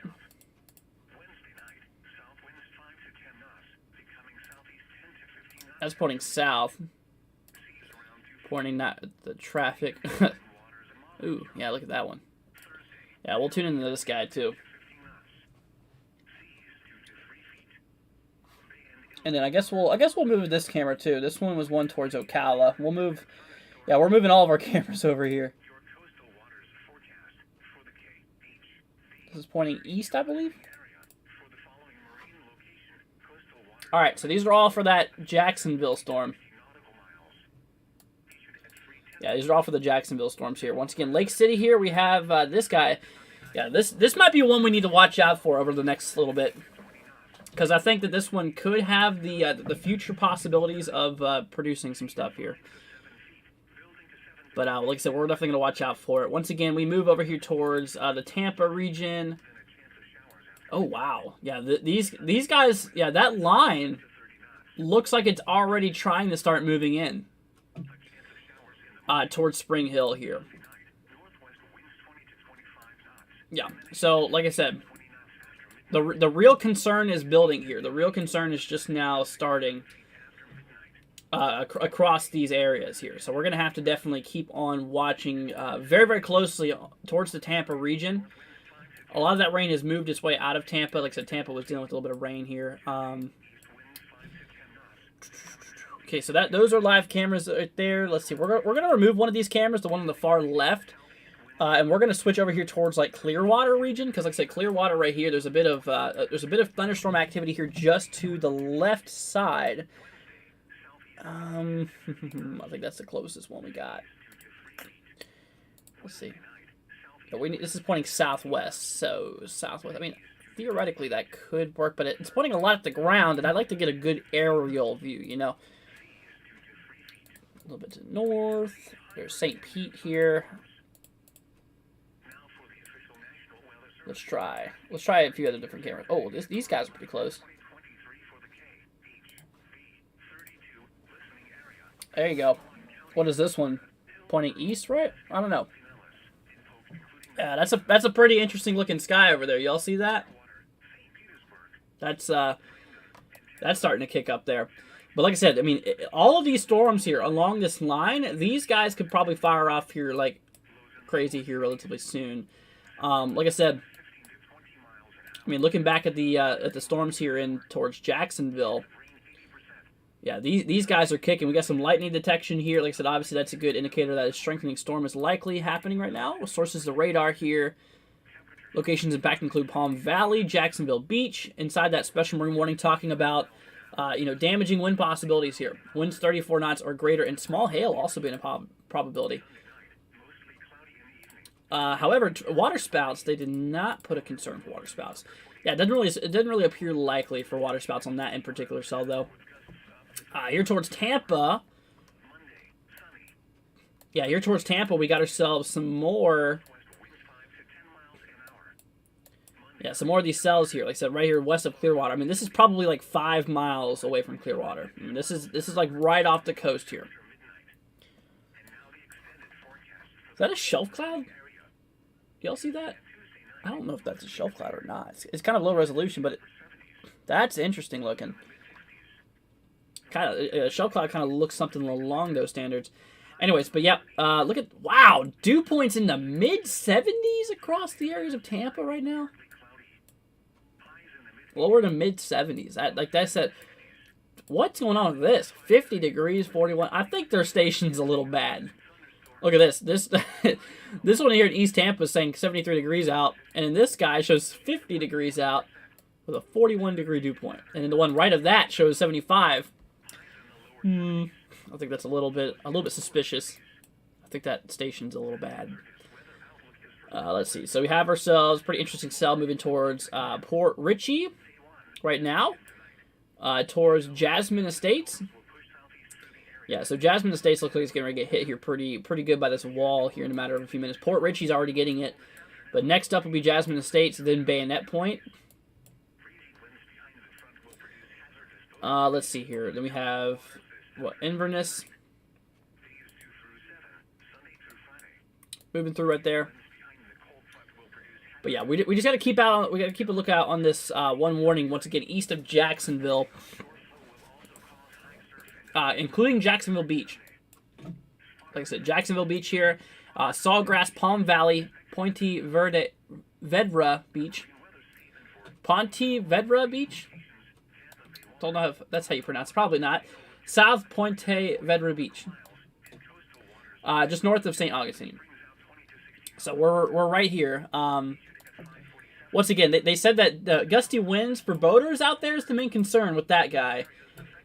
And obviously the possibility of maybe a bit of small hail, which, like I said, hail concern's really not that big for today. Not even a really big concern at all.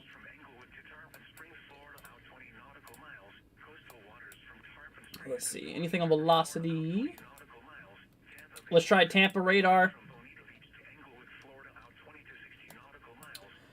Yeah, that's the thing about today, guys. We just got to be on top, and we just got to be watching out for for rotation today. Because like I said, that's kind of one of the big concerns today is the possibility for a few tornadoes being a concern across areas of like northern Florida. Let's see. Any new information from the Storm Prediction Center? They still have that. Yeah, they still have that mesoscale discussion. They said they are considering. They're considering to issue a watch, and that would likely be in the form of a tornado watch. Possibly, they're considering it. But once again, that main line still hasn't really hit. But that main line looks like it's starting to move in towards areas like Gainesville now. Yeah, this is interesting. It's directly west of Tampa, west of Clearwater. Yeah, so that's that. That's what we got going on there. So once again, everybody, if you know anyone across Florida, towards like Ocala, Gainesville region, Palm Coast, Spring Hill, Cedar Key, Tallahassee region, you might want to inform them and let them know that a few strong to severe storms could be possible. I would say towards Tallahassee, though, it looks like that cold front. I think that's the boundary right there. You see that? See that big long line there? That's that cold front. I think it's already pushing through. And once the cold front moves through, then that's whenever things die down. Yeah, that's definitely the cold front, because look at this. Apalachicola is down to 66. Then we look over here a little bit more to the west here towards like Destin. The temperature's down in the lower 50s. So that right there, that's the frontal boundary. That's where the cold front's at. And obviously everything ahead of it is all the energy that's being used up. The only problem I see with today, with this event not performing very well, is the amount of cloud cover we have. You know, because this has kind of just turned into a big convective mess, essentially. Not saying that that ruins any probability. I mean, it certainly doesn't help, but not saying that there's no chance at all. There is still definitely a probability of some tornadoes today. Followed by some damaging wind concerns here, too. Which, once again, is indeed something we definitely should be watching out for over the next little bit here. Let's see. Palm Bay, we're going to take a look at that radar here. Bit of thunderstorms east of Orlando firing off here. West of Port St. Lucie here. We're watching out there for as well. Once we get back to Tampa here, we'll just keep an eye on it. But yeah, that main line is essentially right in here. That main line is essentially right in there. And like I said, right now it looks like it's moving through Ocala. So Aaron, you might be getting your storms here soon that you've been wanting. Let's see. So we might actually switch a camera over here to Ocala. We're probably going to switch to this guy, the far right one over to Ocala. Because like I said, Ocala looks like we're starting to see some increasing amounts of, I wouldn't say severe, I'd say increasing amounts of strength out of these cells here. Let's see. We have Ocala. There we go. Let's see. This is looking north. So I really want to look west. Looking northwest. We'll meet in the middle. Northwest there. Will work. But once again, yep, Ocala getting ready to get hit here relatively soon.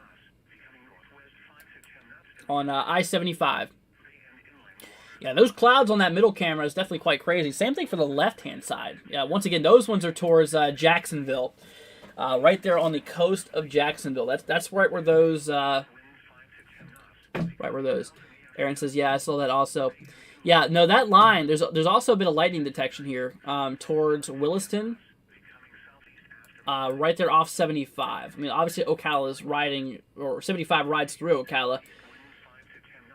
But, yeah, I mean, you'll probably get this here in the next 15 minutes or so. It definitely looks like you are going to get impacted. I mean, you've been getting a bit of showers, you know, that's been popping off here. But now this is about to turn into the main event, it looks like. Yeah, no, things are definitely increasing. I mean, look at the radar evolution here. It's definitely gotten a lot more crazier in the last few scans versus the beginning. I mean, look at it. So that was in the beginning. We had the main line obviously stretching down. And then in the latest scans here, things have been popping up a lot more to the east here. Let's see, Aaron says, I wish there was a way to share a picture.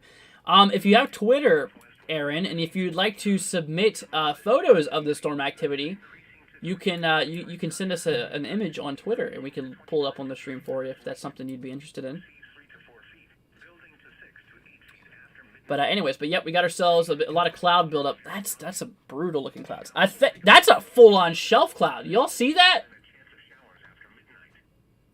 Holy cow. Hold on, I'm going to try something. I don't think this is going to go out very well. Yeah, not really. It doesn't work very well. I tell you what, though, I'm gonna fix something for you guys. I think it's just zoomed in. I think that's the problem.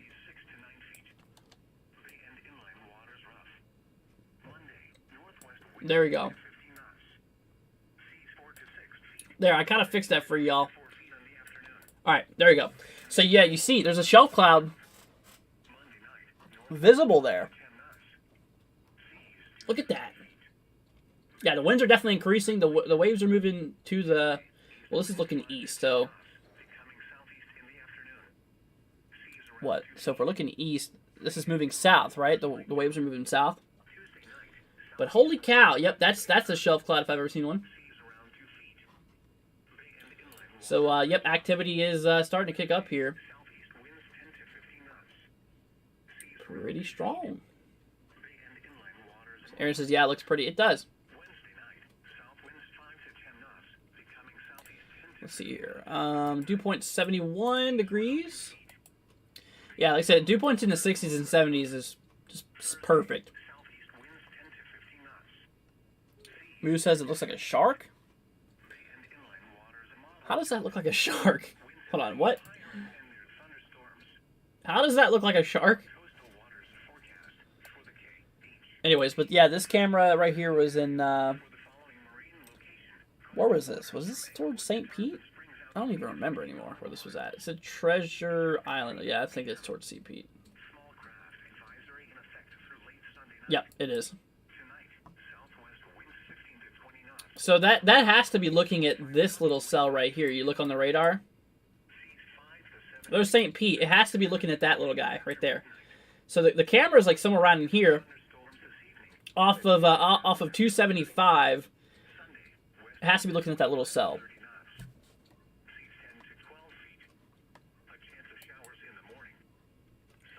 Which is interesting.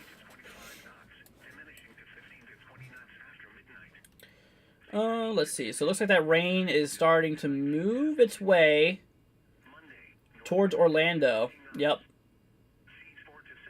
Yeah, no, Orlando is going to get hit here pretty soon. Let's see here. So, obviously, okay, so if you're here towards Kissimmee in Orlando, I know Courtney or Arctic's here. She's, yeah, she's in Orlando. So, Court, you're probably going to get some rain here in the next little bit. Probably in the next, if you even have audio on. Probably in the next 20 minutes or so. At the rate it's moving. So that's something to watch out for. But a lot of the worst of it this won't be really that bad. This will just kind of be moderate rainfall. But like I said though, with this big line that's moving through, that's what we're looking at. That'll be there later on, probably tonight. Yeah, that'll be on here later on tonight. But yep, Ocala. Yep, Ocala's getting starting to amplify a bit. So Aaron, watch out for that one, okay? Anyways, a little update. Oh, that camera stopped working. A little bit of an update here. Like I said, guys, we are seeing, like I said, that special marine warning is still in effect here, north of St. Augustine. 42 minutes, obviously, for a hazard for boaters. The lines become more solid as it moves, yes. Proxy says, what's going on in the central cam? It looks like a lot of dark clouds. It does. Sorry, that's not the right camera. This one right here. This one is in Town Center Parkway, which was off of 2... Yeah, this is that one off of Jacksonville. So basically, yeah, this is the storm we're looking at right now. if I switch over here to the radar, yeah, this is the closest one.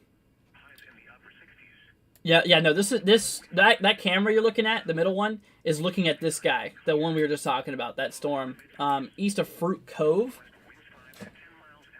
Ooh, that looks pretty brutal. Let's see, what about this guy? I'm trying to get another third camera rolling up here, guys. No, not that one.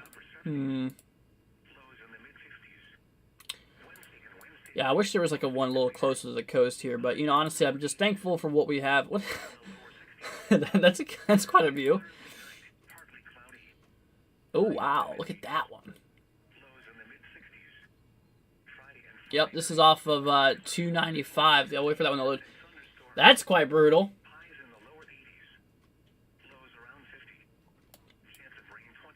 Yeah, like I said, it looks like that line is starting to develop here, kind of towards Ocala.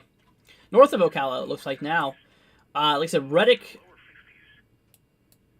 through Gainesville here, essentially off of 75, being more west. Like I said, yeah, we are seeing that activity.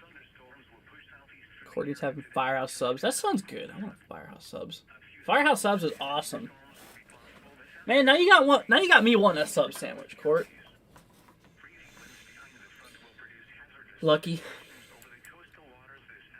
But yeah, but that's what we're looking at. Jonathan said he'll be in Florida in the end of September. What? I didn't mean to do that. Well, have fun. And it's going to be very hot. Just FYI. Yep, so yeah, Gainesville. Yeah, Gainesville region we got to be watching out here for. Let's see, Tampa region. Yeah, no, that line's probably moving in Tampa within the next few. I'm gonna get an updated opinion here, guys, from the HRRR. Let's take a look at the future models.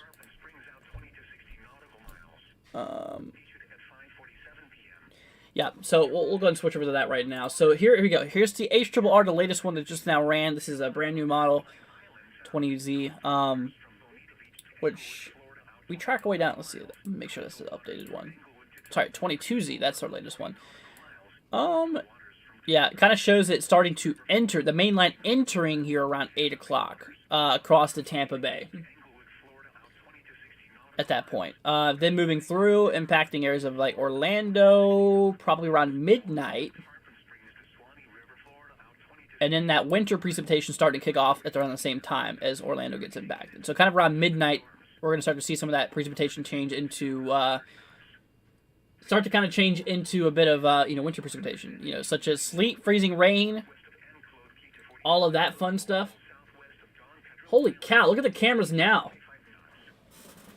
Yeah, so one of the cameras, let's see. Not this one. This one. The one on the far left, this is across the St. Petersburg area. And the middle ones here, the middle and the right one, these ones are across Jacksonville on the northeastern side. Like I said, Jacksonville's getting hit pretty good. And like I said, good enough to actually issue a special marine warning for it. Strong thunderstorm was located near the Ghana River State Park, or 11 nautical miles north of St. Augustine, moving northeast at 30 knots. Wind gusts 34 knots or greater, so basically wind gusts up to 40 miles an hour or higher, and small hail, and it's a radar indicated threat. So obviously those winds, I mean, even if they are 40 miles an hour, that's really nothing, 40 mile an hour winds across land is pretty bad, but 40 mile an hour across the water is worse for boats, could cause some boats to capsize, which would not be good. Definitely would not be good at all. So that's that. So, Aaron, it looks like that storm kind of died out a bit. Let's see. Haley says, I haven't had Firehouse. Have you tried Red Lobster? Yeah. No, Red Lobster's good. They're both good. But you really can't compare the two because they're two totally different food chains. Let's see here. So, Let's see. I'm gonna go ahead and see here. We're gonna update the Storm Prediction Center's webpage here. They got rid of that mesoscale discussion. So they were talking about. Yep, they're no longer in effect here. So they got rid of that thing saying that they might issue a watch. So we might need to. Yeah, we might need to watch out for that because they're probably gonna do it. They're probably gonna do it again soon.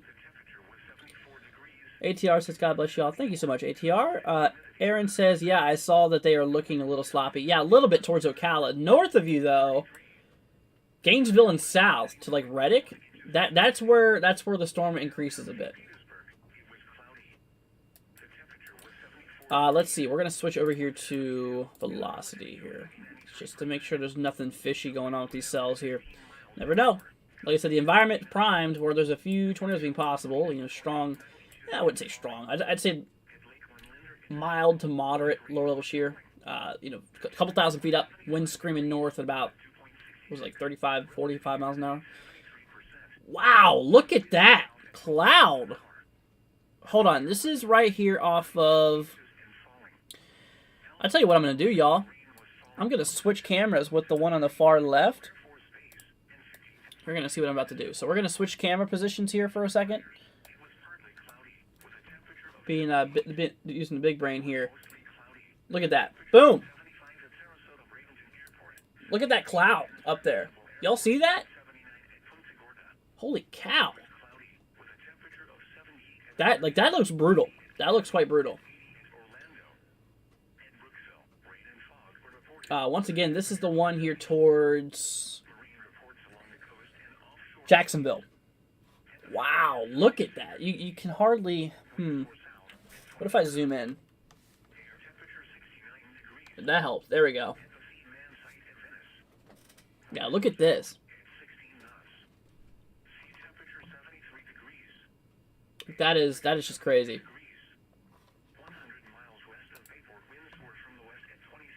So we're gonna have to keep an eye on that view there.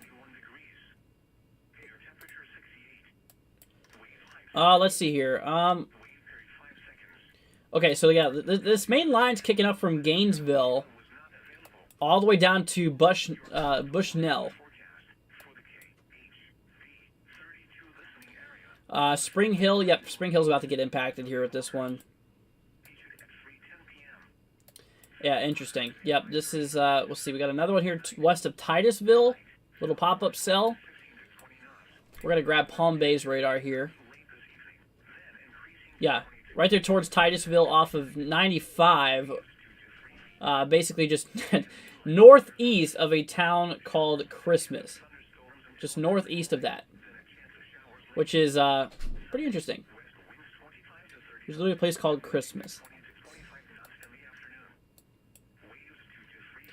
But yep, so Ocala, you're probably getting into the worst right now.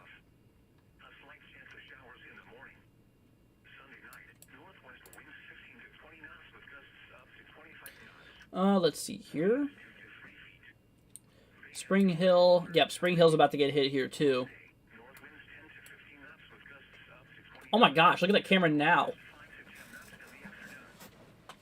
Holy cow. That's I-295, so obviously that's there towards Jacksonville. Yeah, that's the camera there towards Jacksonville. I-295 by Bay Meadows. Bay Meadows. South of Bay Meadows, what that says. So Bay Meadows is right here. This is Bay Meadows right in there. So yeah, it's obviously pointing towards the clouds here from that one storm. But tell me what, that looks pretty brutal. I haven't seen much lightning activity on the camera today so far. That might change.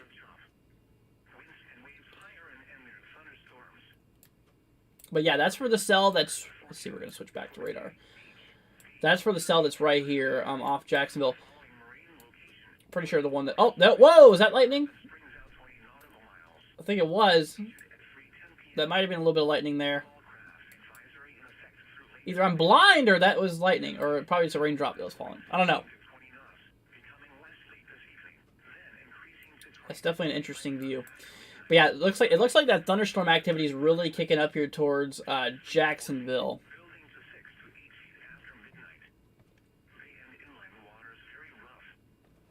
Yeah, it looks like that stuff is really starting to kick its way through.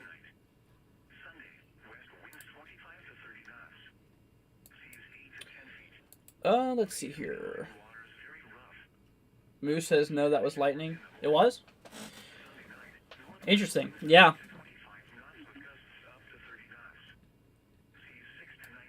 Yeah, that looked like lightning there for a second. That looks like that northwest, or that top left camera looks pretty interesting. Yeah, to the right of the screen. Yeah, I saw that. Let's move back to that here for a moment. Like I said, this is right here in Jacksonville. I'm gonna play the radar view from the last little bit. Yeah, it looks like the rain is increasing there.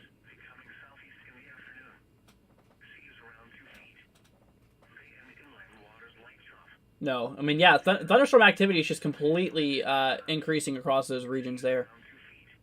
Also, if we move down here towards like Gainesville, yeah, no, that main line is getting a lot closer to Florida. Main line literally just right off the coast. Yeah, literally just right off the coast there of Tampa, just left of it. That's where we have a bit of that activity going on there. But yeah, back to Daytona here for a second, or sorry, Jacksonville.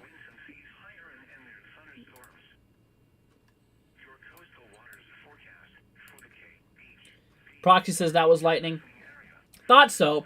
Actually, now that I say that, there's lightning detections popping up here. That's probably from it. Those lightning detectors that you see right there. It's that little lightning bolt flash. Here, I'll go ahead and zoom in so you can see a little better. Right there. That right there. That was probably from that camera. Yeah, the reason I'm sticking around here is I want to see if this camera is going to pop any more lightning off. Who knows? It might. Let's see here. Yeah, but like I said, guys, if you're just now joining us, they have gotten rid of the mesoscale discussion. Whew, talking about the possibility of yeah, they got rid of that mesoscale discussion, talking about the possibility of a watch being issued. But like I said, they issued that a while ago. And like I said, the front is just now starting to get here. So I don't know if this is gonna do anything, but I don't know. We'll see. We'll see how things goes here. Switch to velocity here for a moment. Okay, we're gonna switch back to the main view. Let's see here. Switch back to the main view here for a second while I zoom in and look at some things. Tampa, like I said, we're looking for a rotation nearby. Not really seeing much of anything.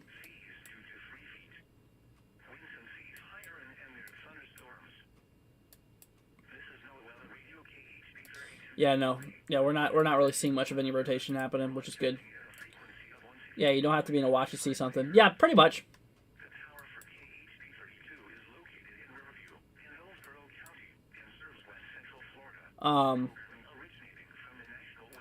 Interesting. Yeah, we're gonna keep an eye on that. We're gonna keep on. You're gonna see us popping back and forth here throughout. Throughout velocity and reflectivity and all that.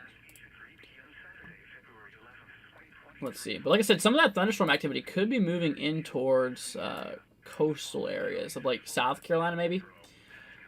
I mean, that thunderstorm risk does move all the way up into North Carolina. But like I said, the severe thunderstorm risk is only isolated. I mean, there is some areas in like southern Georgia that's affected, towards like Brunswick, which is possible. Yeah, I mean, like I said, very, very, very, very far southern Georgia does have a little risk there, but most of this event is throughout Georgia, or sorry, Florida. Part of it's for Georgia.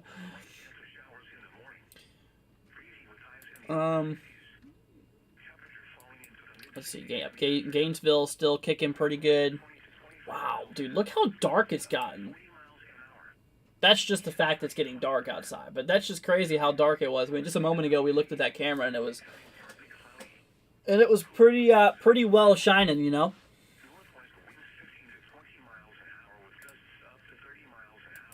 I tell you what, I'm gonna look at the meso analysis really quickly once again, my friends.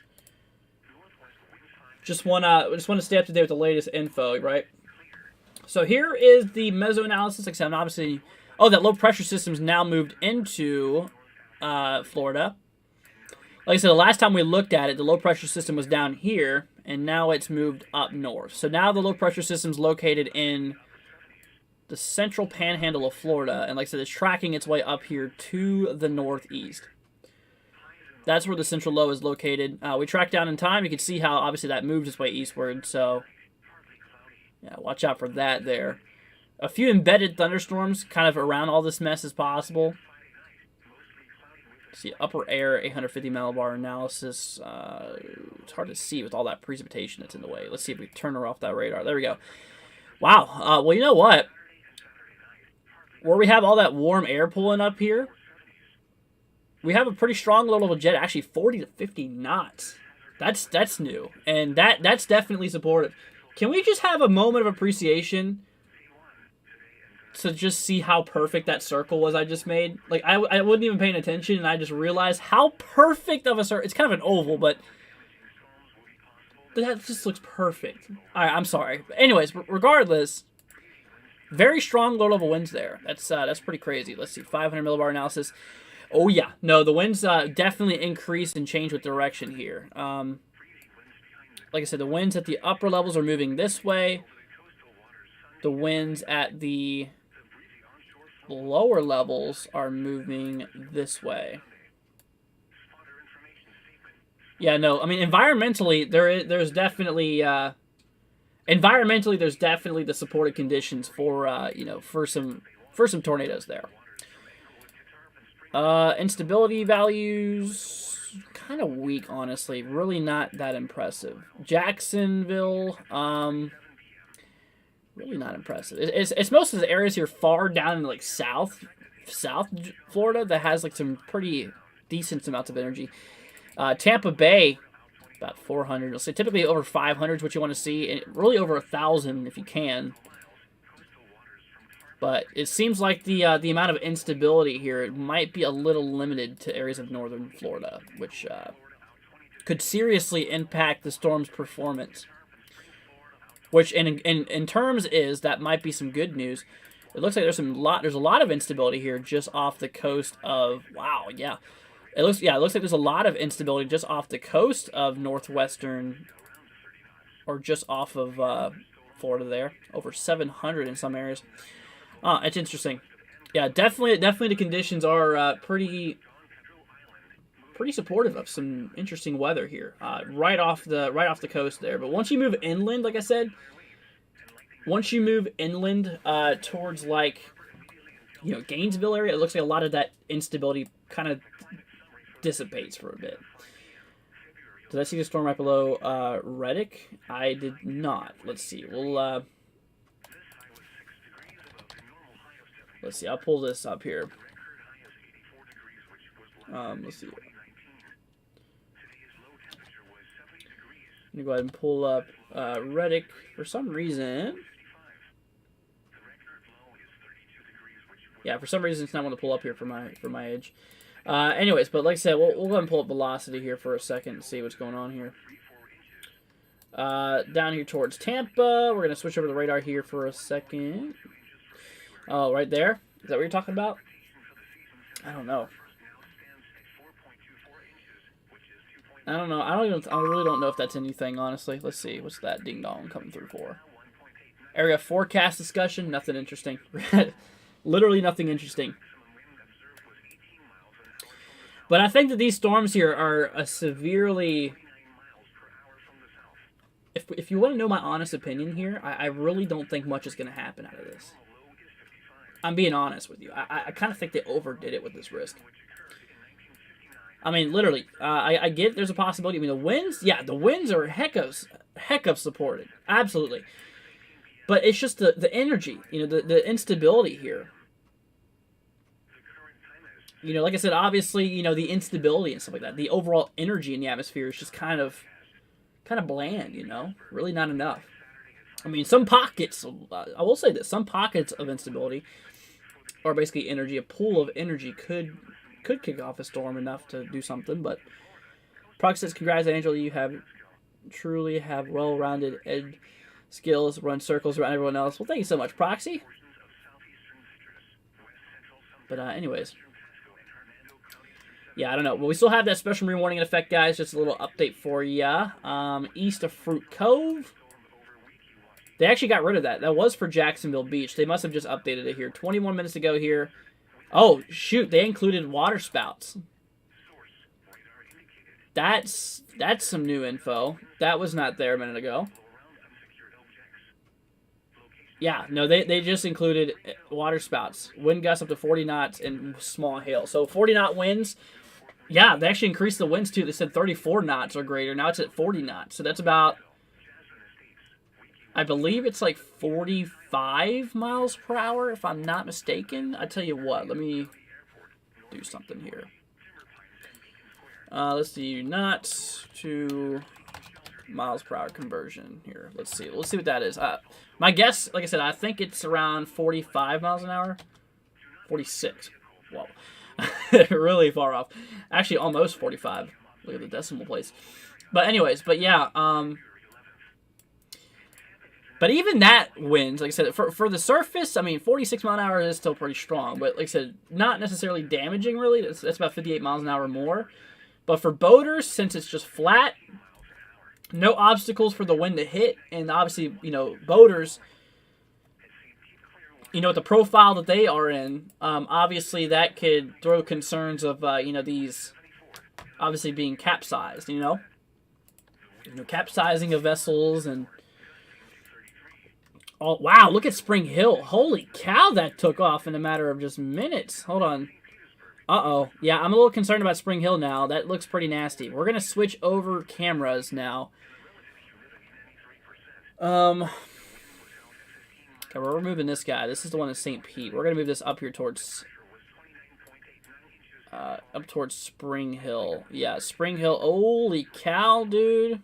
Let's see. What is that? We need a good western camera. We need a good west camera. Man, a lot of these are fuzzy. Like, we don't need any fuzzy cams. Let's try this guy. But dang, dude, that one's starting to kick. We're gonna switch another camera here. We're gonna send our whole entire we're sending our fleet of cams over here to Spring Hill, because like I said, this is starting to kick off pretty strong. Let's see, this guy moving, look at south. We need some west pointing cameras, guys. This is north. Well, I get that, honestly, but yeah, it is kind of in the way of the highway, huh? Let's see, what about this guy? East. Really? East? We need some west cameras here. Let's see, north. Here, let's zoom into some of these guys. North there. Starting to lightning here, says Aaron. Well, stay safe out there, my friend. East. Man, what's up with all these east cameras? That just sucks. South. Okay, we'll try this guy. It looks black and white, though. I don't know if I want to look at that. Yeah, no, we'll get rid of that guy. This one, north. Let's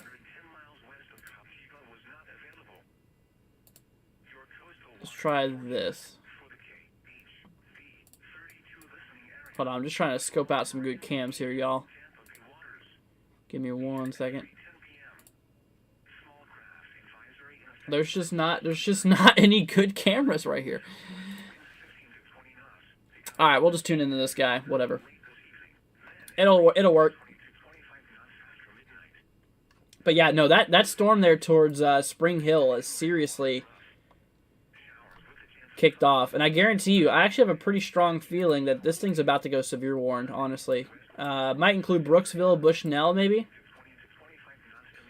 Let's see, what's the motion of this thing, actually? Tracking, yep, northeast. So, That might be moving towards Brooksville, maybe Bushnell here in a moment. They might issue a severe thunderstorm warning based off of that. I mean, like I said, you look at velocity, and there's some pretty gusty winds on that front there, you know, throughout Spring Hill. So I definitely say it's a possibility. I would, yeah, I would have to go to that's a possibility there.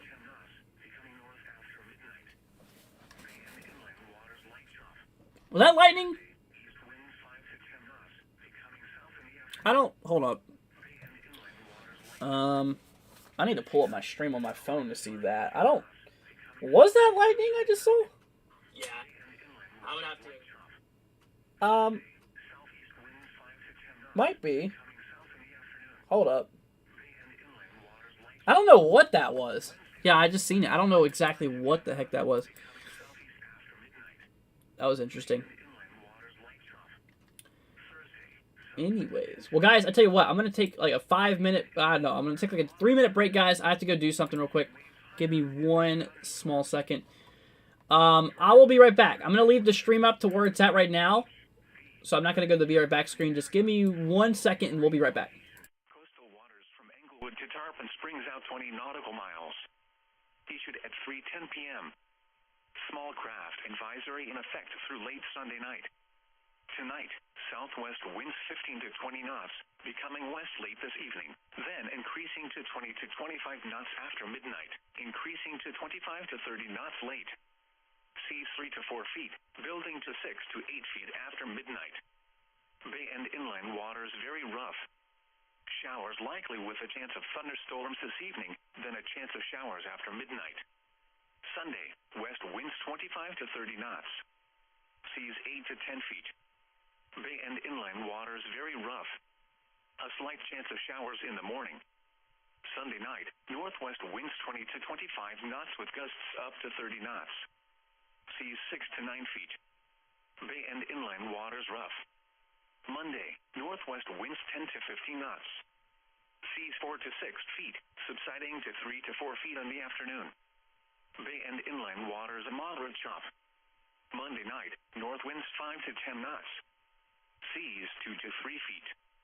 Bay and inland waters light chop. Tuesday, east winds 5 to 10 knots, becoming southeast in the afternoon. Seas around 2 feet. Bay and inland waters light chop. Tuesday night, southeast winds 5 to 10 knots. Seas around 2 feet. Bay and inland waters light chop. Wednesday, southeast winds 10 to 15 knots. Seas around 2 feet.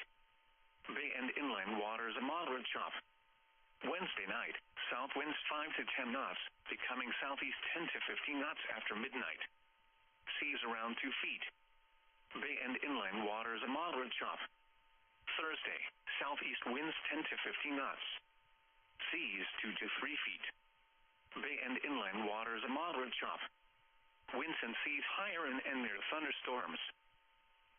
Your coastal waters forecast for the KHB 32 listening area for the following marine location, coastal waters from Englewood to Tarpon Springs out 20 to 60 nautical miles. Issued at 3:10 p.m. Small craft advisory in effect through late Sunday night. Tonight, southwest winds 15 to 20 knots, becoming west 20 to 25 knots late this evening and overnight. Seas 5 to 7 feet, building to 7 to 10 feet after midnight. Showers with a chance of thunderstorms this evening, then a chance of showers after midnight. Sunday. All right, we're back. Sorry about that. To 30 knots. Let's see here. So, picking up back where we left off. Sorry, guys. Just had to take 1 second. So, update on the cell here. Yeah, still, like I said, we have this one storm that's really kicking here. Towards Spring Hill. Yeah, towards Spring Hill, towards Brooksville. Yeah, I don't know if they're going to issue a warning for that or not. They probably should, for the possibility of some wind gusts here. Like I said, we're starting to see a lot of activity starting to kick off here towards Ocala, or really east of Ocala, towards Gainesville region. Yeah, same thing for Jacksonville. Wednesday, I just simply think there's just not enough instability in the atmosphere up there to kick it off. Like I said, there's a lot of winds. I mean, we have a lot of heavy winds across those areas. You know, don't get me wrong, but you know, like I said, obviously we have a lot of energy down here, and it's going to be quite interesting to see how things play out here. See, that one says it's pouring down hard. Well, stay safe out there, my friend. Yeah, stay safe out there. It's pretty crazy.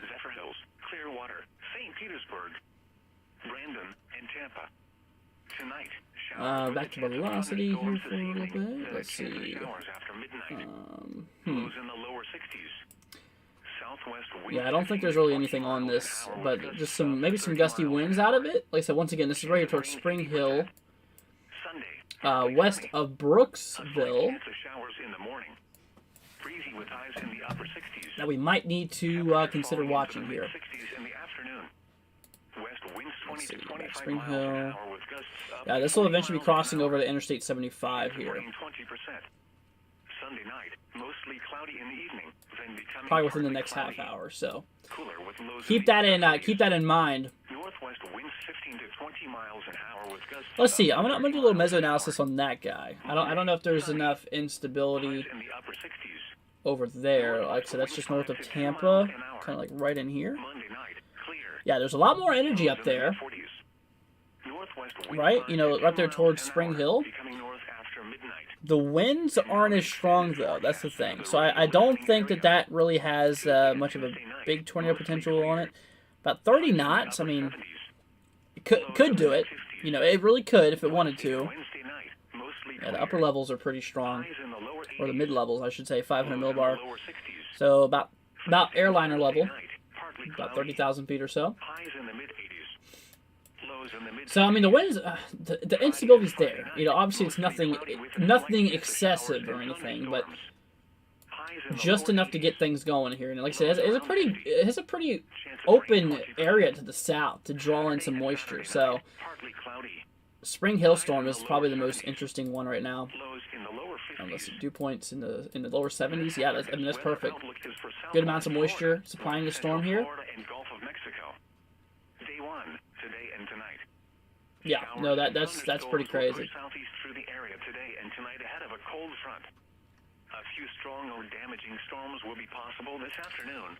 But let's see, we have some more pop-up storms along eastern Florida. Let's see here. Palm Bay. Oh yeah, no, we got ourselves some. Yeah, we got some storms firing off here towards Port St. Lucie. The breezy onshore flow will also cause high surf and a high risk of rip current. We got to watch out for this one storm here. Yeah, this one towards Spring Hill, it's kind of got it has a little tail on it. Uh-oh. Does that rotate? Oh, looks like it might be trying to rotate, guys. And this is right next to Spring Hill, so yeah, no, that's not good. Yeah, I think the storm's trying to do something. Like I said, we have about 30 knots of wind here. So we have little wind barbs here. We've got about 30 knots of lower level winds here, and then that changes to the northeast at about 50 knots. So, yep, the wind barbs there. I mean, they're definitely supportive for tornadic activity there. And we got a bunch of warm air probably pulling into that storm there. So like I said, that thing might be trying to drop a tornado. It might be trying to. Yeah, no, it's starting to dangly bit here essentially. So that's not good. That's never a good sign here. Let's see. Yeah, that's a bit of rotation. Yep. Let's see. This is tracking its way. Get rid of do 7 frames here. Tracking its way up here to the northeast. It looks like it's heading directly for Brooksville. So if this thing tries to produce a tornado, Brooksville might be in its direct path. So I would recommend if you're in Brooksville, just be on a very big lookout and be ready to take action if a warning gets issued. Same thing for South Brooksville. Brooksville in general should probably watch out for this here. I would definitely consider getting prepared to take shelter if needed. Because, like I said, that's starting to show a bit of rotation there, and the latest scans here on the reflectivity too is starting to show a little dangly bit here, and that's never really a good sign there, especially if it has all the environment to the south to kick off there, and like I said, it has about 40 knots of about 30, 40 knots, mostly 30 knots of low-level jet material here. We're talking 2,000 to 4,000 feet up, 850 millibar. We're talking about about 30 knots there. So that's supportive. Low-level jet, northeasterlies, mid-level, 500 millibar, about 30,000 feet. A lot of lightning activity starting to pop up on the right camera, the top right, I think. And that one's in, let's see, this one was in Jacksonville, right? Yeah, no, we still have that. We still have this special marine warning in Jacksonville we need to watch for. But yeah, but like I said, if you're in Brooksville, I would consider watching this closely because it might be trying to do something here. Let's hope not. Let's hope not. You know, we don't want any tornadoes. We don't. Something we really don't want, but. Holy cow. Was that lightning? I didn't even catch that. Hold on. Let me pull that back on my end. Was that lightning? It was on the left camera. At St. Pete Clearwater Airport, it was cloudy. The temperature was 74 degrees, the dew point 74, and the relative humidity 100%. The wind was south at 20. I saw something bright. Gusting to 33. The pressure was 29.9. Wasn't exactly sure what that was about. At downtown St. Petersburg, it was cloudy. The temperature or am I just seeing things? Degrees, the dew point 72, and the relative humidity 93%. Am I just seeing things or what? Miles an hour, gusting to 29. The pressure was. Anyways, I'm not going to spend my time on that. But yeah, like I said, this thing is definitely rotating a bit. Light rain was falling. Aaron says getting very strong winds where you're at. Well, stay safe there. Let's see. Ocala. Or no, it was an updating. I'm an idiot. It was an updating fresh on my meso analysis. That's what caused it to do that. Which is interesting. Let's see. Yeah, no, that might be a little bit of something kicking off there. Penny says third balloon. Did they find a third balloon? Let's see here. Well, winds are about 14. I have a thing to show you. Radius of Ocala. Peak gusts. Okay, so this, here we go. I'm going to show you guys this real quick. Oh, wrong scene. Let's see. We're going to fix that. That's the wrong thing. That's wrong too. That's wrong too. Literally every camera I got wrong. There we go. Ocala, we have a weather station here. Let's see the winds. Yeah, no, I see that there, Aaron. Yeah, like I said, it looks like the winds are peaking up. Looks like they're kicking around about 16 to 18 miles an hour. Yeah, we got about 20 knots. Peak gust to 25. Interesting. Oh, now that's changed. Now I gotta fix this back again. Hold up. Alright. There we go. I think this deserves a warning now. There's more of a defined hook. No, I mean, it definitely looks like it's rotating here. Let's see. No, she's got a dangly bit, or he's got a dangly bit, I guess. Let's see here. Brooksville, South Brooksville. Let's see, this one's kicking. Correlation coefficient, just as a little precautionary measure. Nope, there's nothing on there. Yeah, I mean, like I said, if you're in Brooksville, I would consider watching this here because, like I said, it definitely looks a little interesting. JJ says the wind is picking up here, Lando Lakes. Well, stay safe out there, my friend. Yeah, we'll just we'll have to keep on watching this here. Oh, they just they actually issued another extension special marine warning on this guy. Capable of producing water spouts. Wow, nearly 50 knots now. Holy cow, dude. Yeah, no, that straight up went from 34 knots or greater to 40 knots, now 50 knots, which that's around like nearly severe thunderstorm perspective. That's nearly 60 miles an hour, essentially. Which is crazy. So, like I said, water spouts, wind gusts, and small hail. That's some new info on this guy. That's not good. Not good. Your coastal waters forecast for the K. Let's see, Brooksville. For the following marine location, coastal waters from Englewood to Tarpon Springs out 20 nautical miles. Issued at 3:10 p.m. Yeah, no, we need to watch this guy up closely. High resolution. Tonight, southwest winds 15 to 20. Titanic says, thankfully not near Texas anymore. Definitely needed a break from severe weather and relax from.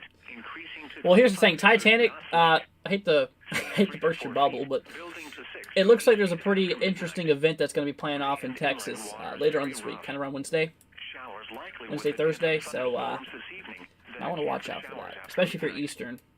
Sunday, west winds 25 to 30 knots. Yeah, no, Brooksville's got to be on the lookout here. This is at 6:55. This update, so this is about 5 minutes old here. Let's request oh, that's radar history. I didn't know you could do that. You can do radar history? What? Seas 6 to 9 feet. Bay and inland waters rough. That's interesting. Monday, northwest winds 10 to 15 knots.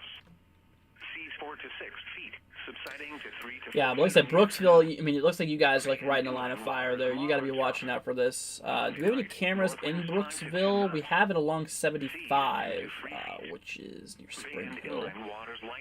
Gonna take this guy off. We're gonna go to becoming southeast in the afternoon. Seas around 2 Spring feet. Hill, Bay and inland waters light chop. Brook Ridge. Tuesday night, southeast winds 5 to 10 knots. What? Seas around 2 feet. Okay, there's that. Bay and inland waters light chop. High Point. Where's High Point at? Southeast winds 10 to 15 I need knots. Brooksville. Seas Like, around 2 feet. Bay and inland waters where's moderate Brooksville? chop. Wednesday night, south There's winds high, 5 like, to 10 knots. really? Becoming southeast. How am I 10 not to seeing 15 this? knots after midnight. Seas around 2 feet. All right, Spring Hill's there. Bay and inland waters Brooksville's just moderate northeast chop. of it. Thursday, southeast winds 10 to 15 knots. Oh, Seas duh. I 2 was to 3 looking feet. there. Bay and inland waters moderate chop. South. We need to east. Winds and seas higher and near North. thunderstorms. This is NOAA Weather Radio, North. KHP32 Tampa Bay, the voice of the National Weather South. Service, broadcasting at a frequency of 162.55 South. megahertz. Huh. The tower Yeah, I wish we had a camera right in Brooksville. That would be pretty useful. Not gonna lie. And serves west central Florida. Let's see with this programming one here, originating pointing north. from We'll the just, National we'll just Weather grab like Service this guy office right in here. Oregon. The station provides warning alerts for Hillsborough, Pinellas, Pasco. Why not? Pope, Latest one Marquette, kind of and shriveled up a Manatee bit. Your coastal waters forecast Velocity here. for the Yeah, Cape honestly, yeah, it looks like things have kind of 32 listening died FM down a bit. for the following marine Might be some good news. coastal waters from Englewood to Tarpon Yeah, latest Springs scan's not as 20 crazy looking. nautical miles. Issued at 3:10 p.m. Let's do a little update on velocity here. Across the northern state. Southwest winds 15 to 20 knots, becoming west 20 to 25 knots late this evening and over. No, honestly, Seas 5 to 7 if you guys want to feet, know my true building opinion on this to event, I 10 think feet it's a after bunch of midnight. garbage. Showers If we're being honest with you. this evening, then a chance of showers after midnight. I think they West winds I think they 25 to 30 underperformed it, knots. which is good. Obviously, that's less impacts, but it's Chance just. of showers in the morning. Let's check latest models. We have the 23Z HRRR coming out here. After midnight. Seas 8 to 10 feet, subsiding to 6 to 9 Yeah. feet after midnight. No, honestly, guys, I think that this event is mostly dead. Thermodynamics, mixed layer cape, Monday night, north winds 5 to 10 knots. showed a lot of the heaviest 2 to 4 instability feet. Tuesday, kind of east winds around 5 to like 10 knots, yeah becoming earlier. southeast in the afternoon. Seas Mm. around 2 feet. Tuesday night, Yeah, I don't know. That is that's quite interesting. I think, guys, I kind of think that there's really no reason to be live anymore for this kind of a bust, what we call it, because like I said, that's what happened. But I tell you what, I mean, if there's a tornado warning or something like that that pops up in random, we'll go back live. It's just that right now I just don't think it's necessary. You know, I really don't think it's necessary to keep on going. Non-thunderstorm wind gusts to 44 miles per hour towards Florida. This is in East Point. Gotcha. Yeah, I just don't think it's necessary to be live here anymore. I mean, we got this little line that's kicking off here east of Gainesville. Once again, I mean, if a tornado warning pops up or something, we'll pull an emergency live stream for you guys, and we'll cover it for as long as we need to. But with that being said, y'all, I think I might call it a stream here. And like I said, right now it's we've been live here for over almost 4 hours. So what do y'all think? You think that's a good idea?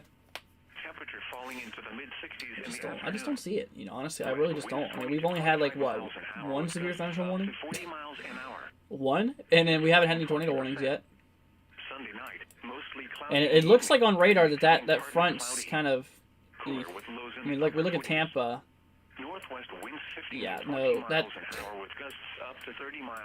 Yeah, I don't really feel this one too much. I mean, maybe Brooksville storm might do something here. I don't know. Once again, if it goes warned or something, then we'll go back live and stuff like that. But yeah, honestly, I really don't see much going on right now. All right, well, you know what, my friends, that's gonna call it for right now. I'm going to call it for right now. We'll be back live once again if something happens, if tornado warning gets issued, we'll go back live and stuff like that. So be counting on that. If you see me go back live because there's a tornado or something kicking off. Let's see. Coolest, thanks for your dedication. No problem at all, y'all. Like I said, I really appreciate your all's kind support. Thank you so much. Especially to our donators. Like I said, obviously, thank you so much. I mean, Proxy seriously has went above and beyond today, donating a lot to us. So big shout out obviously goes to Proxy.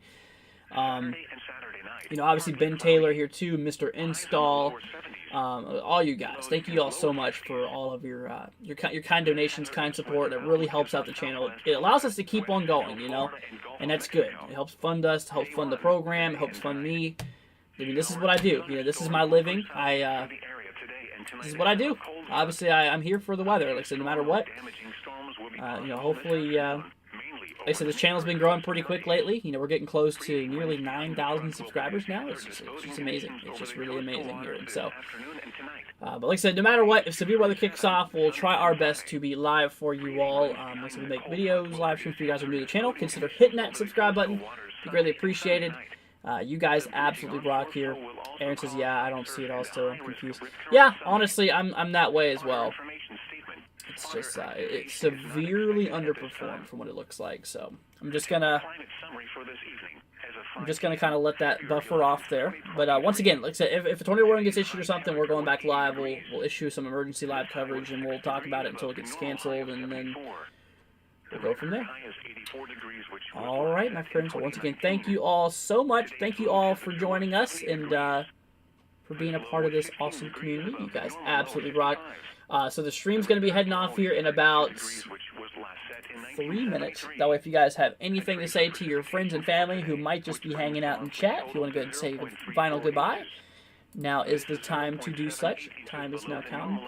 But once again, everybody, thank you all so much for joining us. Once again, big shout out to our donors today. Proxy, Ben Taylor, Mr. Install. Thank you guys so much. Greatly appreciated. You guys absolutely are the best. And until next time, my friends, we'll catch you all here soon. Let's see, Aaron says, hey, have a great night, you too. Let's see, Mara is just now joining us. Kind of joining a little late, but hope you're doing good, by the way. All right, my friends, so once again, that's going to wrap it up here for right now. Take care, my friends, and we will catch you guys here in the next one. Peace out, my friends. See you later on. The record high for tomorrow is 87. Third low is 33, which occurred in 1955. Sunset tonight is at 6:18 p.m. Sunrise tomorrow is at 7:10 a.m. The current time is 7:08 p.m. Eastern Standard Time. Tide forecast. At St. Petersburg, high tide Saturday at 5:07 p.m. A special weather statement for the KHB 32 listening area for the following counties in Florida, coastal Pasco and inland Pasco. Issued at 6:33 p.m. A strong thunderstorm will impact portions of southeastern Citrus, west central Sumter, western Pasco and Hernando counties through 7:15 p.m. At 6:32 p.m., Doppler radar was tracking a strong thunderstorm over Weeki Wachee, over Spring Hill, moving northeast at 40 miles an hour. Hazard, winds in excess of 40 miles an hour. Source, radar indicated. Impact, gusty winds could knock down tree limbs and blow around unsecured objects. Locations impacted include Spring Hill, Newport Richey, Brooksville, Inverness, Hudson, Weeki Wachee East, Inverness Airport, Hill and Dale, South Brooksville, North Brooksville, Jasmine Estates, Weeki Wachee Gardens, Inverness Highlands South, Inverness Highlands North, Pine Island, Hernando County Airport, North Weeki Wachee, Timber Pines and Beacon Square. If outdoors, consider seeking shelter inside a building. Torrential rainfall is also occurring with this storm and may lead to localized flooding. Do not drive your vehicle through flooded roadways. Your coastal waters forecast for the KHB 32 listening area for the following marine location, Tampa Bay waters. Issued at 3:10 p.m. Small craft advisory in effect through late Sunday night. Tonight, southwest winds 15 to 20 knots, becoming west 10 to 15 knots late this evening, then increasing to 20 to 25 knots after midnight. Waves 2 to 3 feet. Bay and inland waters rough. Showers with a chance of thunderstorms until early morning, then a chance of showers late. Sunday, west winds 25 to 30 knots.